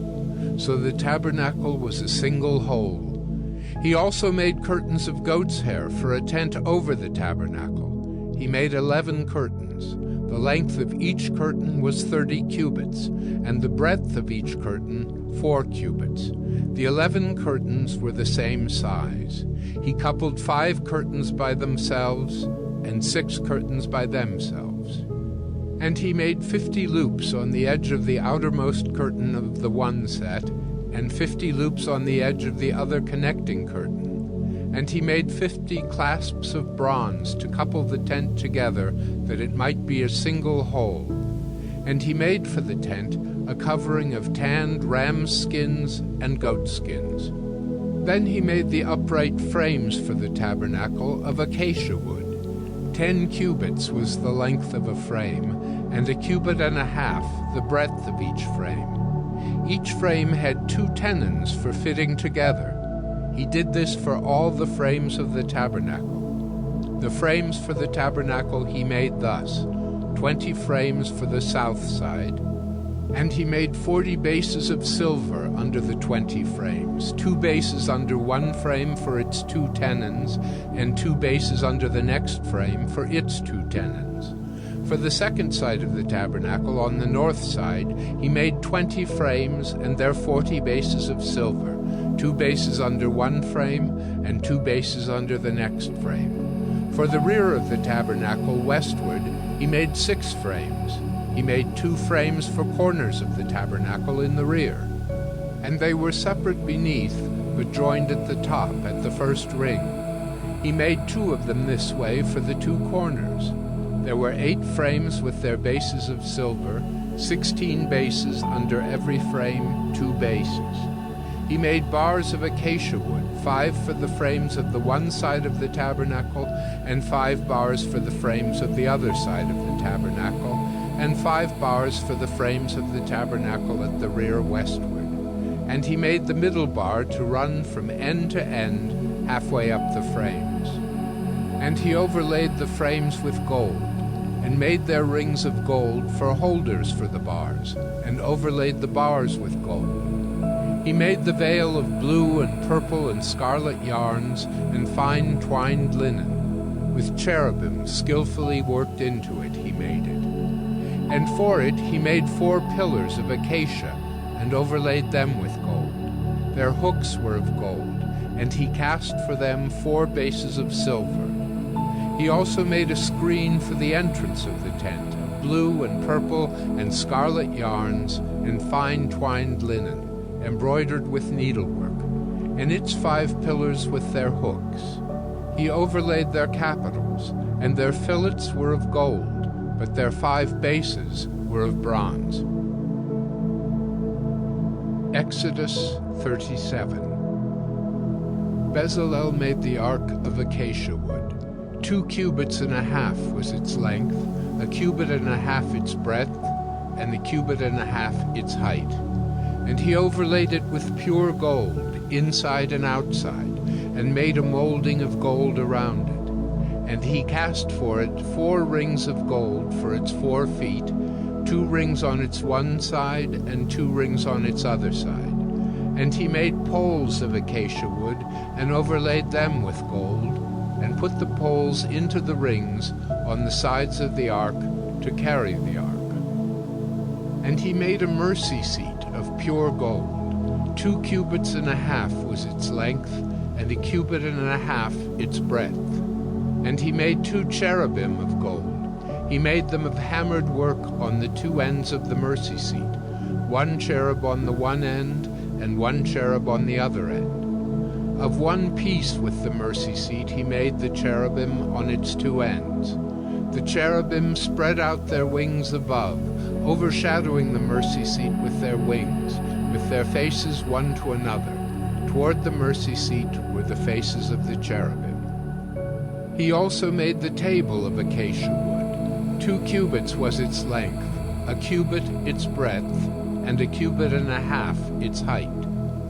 And he overlaid it with pure gold, and made a molding of gold around it. And he made a rim around it, a handbreadth wide, and made a molding of gold around the rim. He cast for it 4 rings of gold, and fastened the rings to the 4 corners at its 4 legs. Close to the frame were the rings, as holders for the poles to carry the table. He made the poles of acacia wood to carry the table, and overlaid them with gold. And he made the vessels of pure gold that were to be on the table, its plates and dishes for incense, and its bowls and flagons with which to pour drink offerings. He also made the lampstand of pure gold. He made the lampstand of hammered work, its base, its stem, its cups, its calyxes, and its flowers were of one piece with it. And there were 6 branches going out of its sides, 3 branches of the lampstand out of one side of it, and 3 branches of the lampstand out of the other side of it. 3 cups made like almond blossoms, each with calyx and flower on one branch, and 3 cups made like almond blossoms, each with calyx and flower on the other branch. So for the 6 branches going out of the lampstand. And on the lampstand itself were 4 cups made like almond blossoms, with their calyxes and flowers, and a calyx of one piece with it under each pair of the 6 branches going out of it. Their calyxes and their branches were of one piece with it. The whole of it was a single piece of hammered work of pure gold. And he made it 7 lamps, and its tongs, and its trays of pure gold. He made it and all its utensils out of a talent of pure gold. He made the altar of incense of acacia wood. Its length was 1 cubit, and its breadth was 1 cubit. It was square, and 2 cubits was its height. Its horns were of one piece with it. He overlaid it with pure gold, its top and around its sides and its horns. And he made a molding of gold around it, and made 2 rings of gold on it under its molding, on 2 opposite sides of it, as holders for the poles with which to carry it. And he made the poles of acacia wood, and overlaid them with gold. He made the holy anointing oil also, and the pure fragrant incense, blended as by the perfumer. Exodus 38. He made the altar of burnt offering of acacia wood. 5 cubits was its length, and 5 cubits its breadth. It was square, and 3 cubits was its height.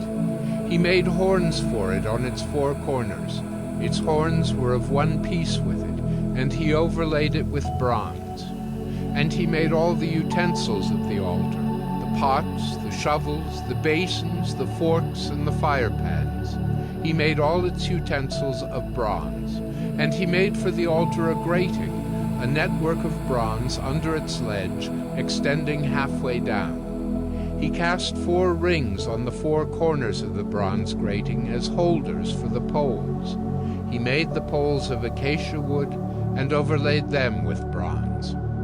And he put the poles through the rings on the sides of the altar to carry it with them. He made it hollow with boards. He made the basin of bronze and its stand of bronze from the mirrors of the ministering women who ministered in the entrance of the tent of meeting. And he made the court. For the south side, the hangings of the court were of fine twined linen, 100 cubits. Their 20 pillars and their 20 bases were of bronze, but the hooks of the pillars and their fillets were of silver.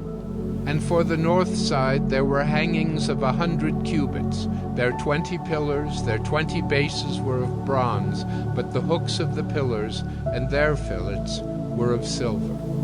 And for the west side were hangings of 50 cubits, their 10 pillars and their 10 bases. The hooks of the pillars and their fillets were of silver. And for the front, to the east, 50 cubits. The hangings for one side of the gate were 15 cubits, with their 3 pillars and 3 bases. And so for the other side. On both sides of the gate of the court were hangings of 15 cubits, with their 3 pillars and their 3 bases. All the hangings around the court were of fine twined linen, and the bases for the pillars were of bronze, but the hooks of the pillars and their fillets were of silver. The overlaying of their capitals was also of silver, and all the pillars of the court were filleted with silver.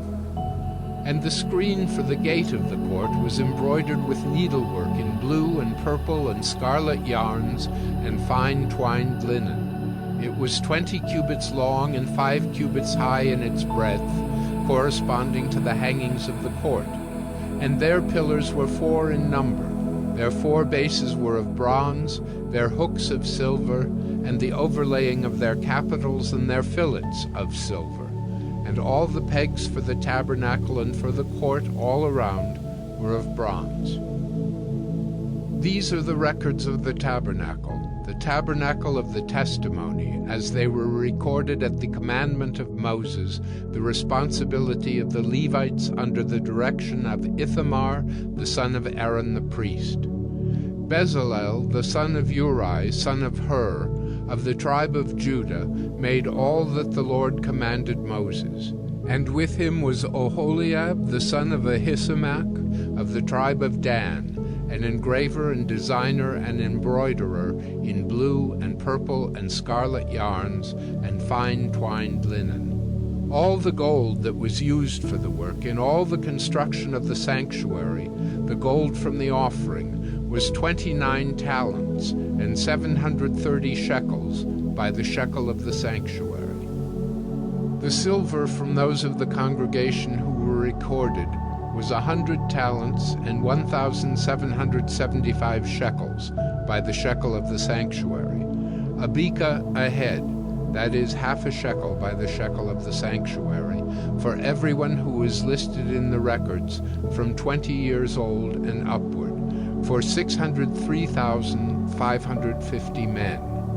The 100 talents of silver were for casting the bases of the sanctuary and the bases of the veil. 100 bases for the 100 talents, a talent a base. And of the 1,775 shekels he made hooks for the pillars, and overlaid their capitals, and made fillets for them.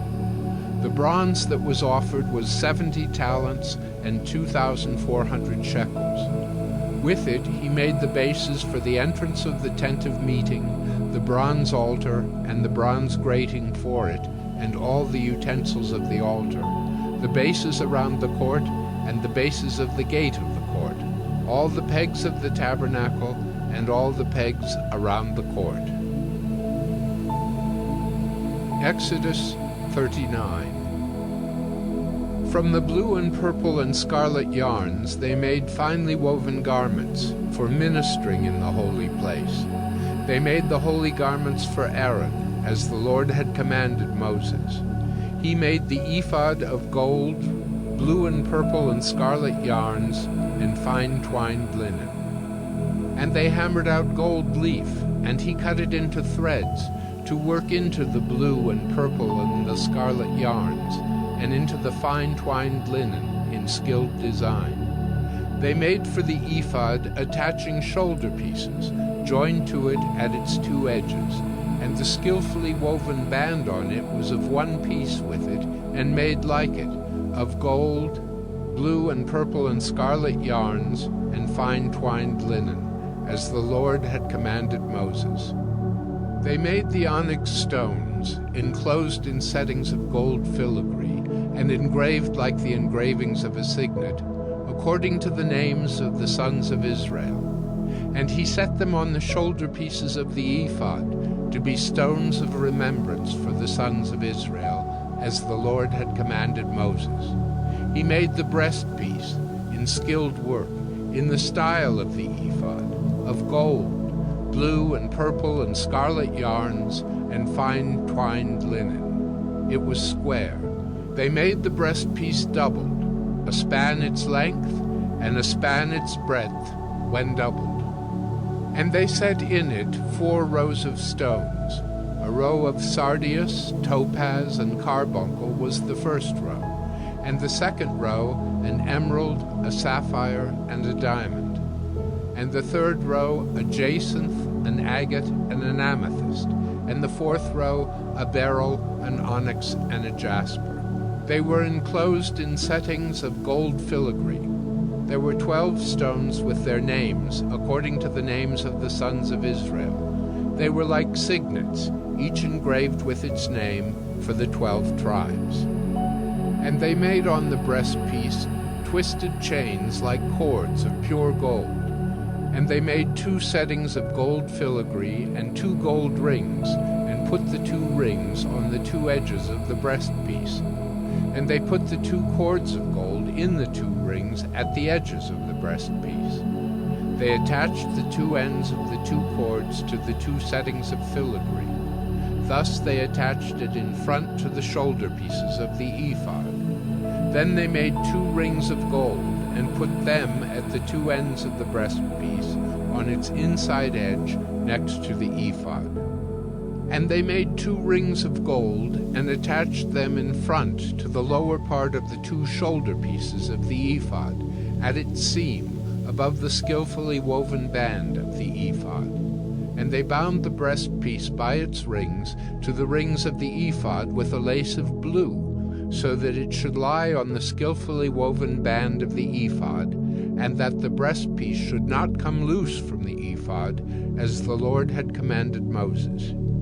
He also made the robe of the ephod woven all of blue, and the opening of the robe in it was like the opening in a garment, with a binding around the opening so that it might not tear.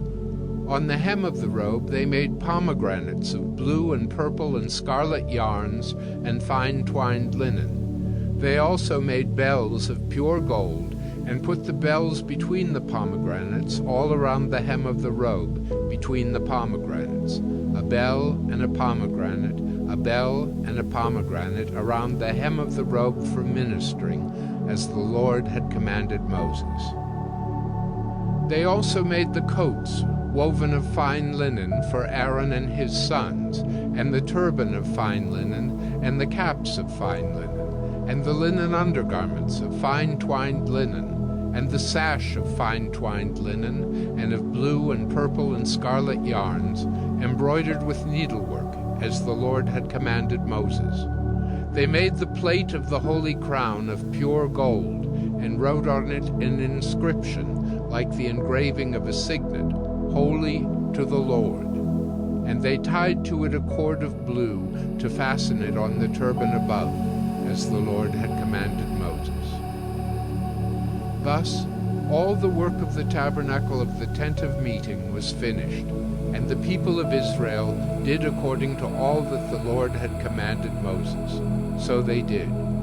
Then they brought the tabernacle to Moses, the tent and all its utensils, its hooks, its frames, its bars, its pillars, and its bases, the covering of tanned ram skins and goat skins, and the veil of the screen. the ark of the testimony with its poles and the mercy seat, the table with all its utensils, and the bread of the presence, the lampstand of pure gold, and its lamps with the lamps set, and all its utensils, and the oil for the light, the golden altar, the anointing oil, and the fragrant incense, and the screen for the entrance of the tent, the bronze altar and its grating of bronze, its poles and all its utensils, the basin and its stand, the hangings of the court, its pillars and its bases, and the screen for the gate of the court, its cords and its pegs, and all the utensils for the service of the tabernacle,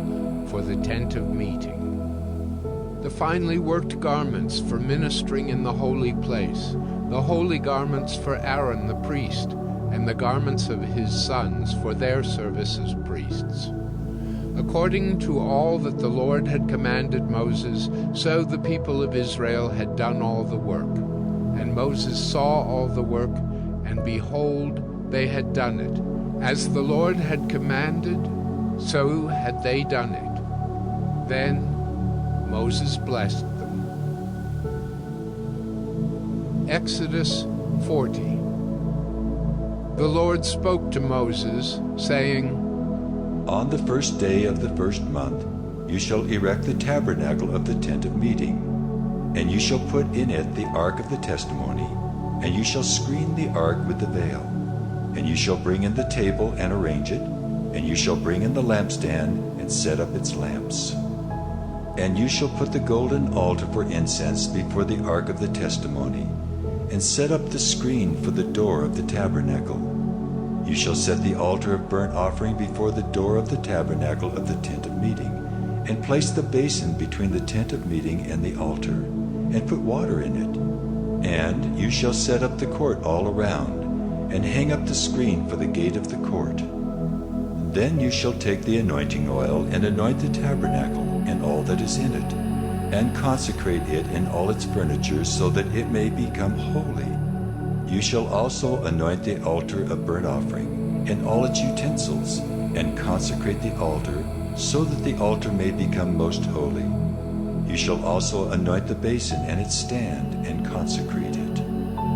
Then you shall bring Aaron and his sons to the entrance of the tent of meeting, and shall wash them with water, and put on Aaron the holy garments. And you shall anoint him and consecrate him, that he may serve me as priest. You shall bring his sons also and put coats on them, and anoint them as you anointed their father, that they may serve me as priests. And their anointing shall admit them to a perpetual priesthood throughout their generations. This Moses did, according to all that the Lord commanded him, so he did.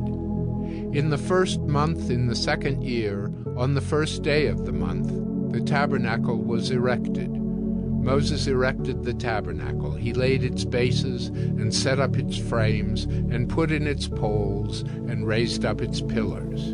And he spread the tent over the tabernacle and put the covering of the tent over it, as the Lord had commanded Moses. He took the testimony and put it into the ark, and put the poles on the ark, and set the mercy seat above on the ark.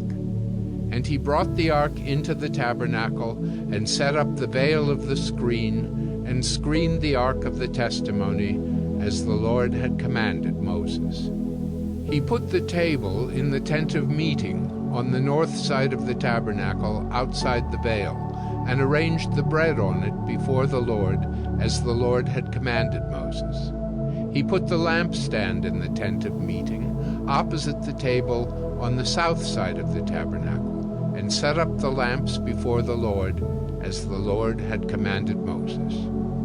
He put the golden altar in the tent of meeting before the veil, and burned fragrant incense on it, as the Lord had commanded Moses.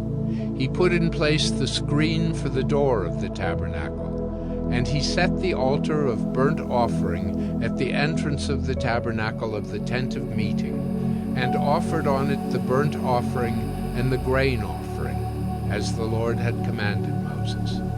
He set the basin between the tent of meeting and the altar, and put water in it for washing.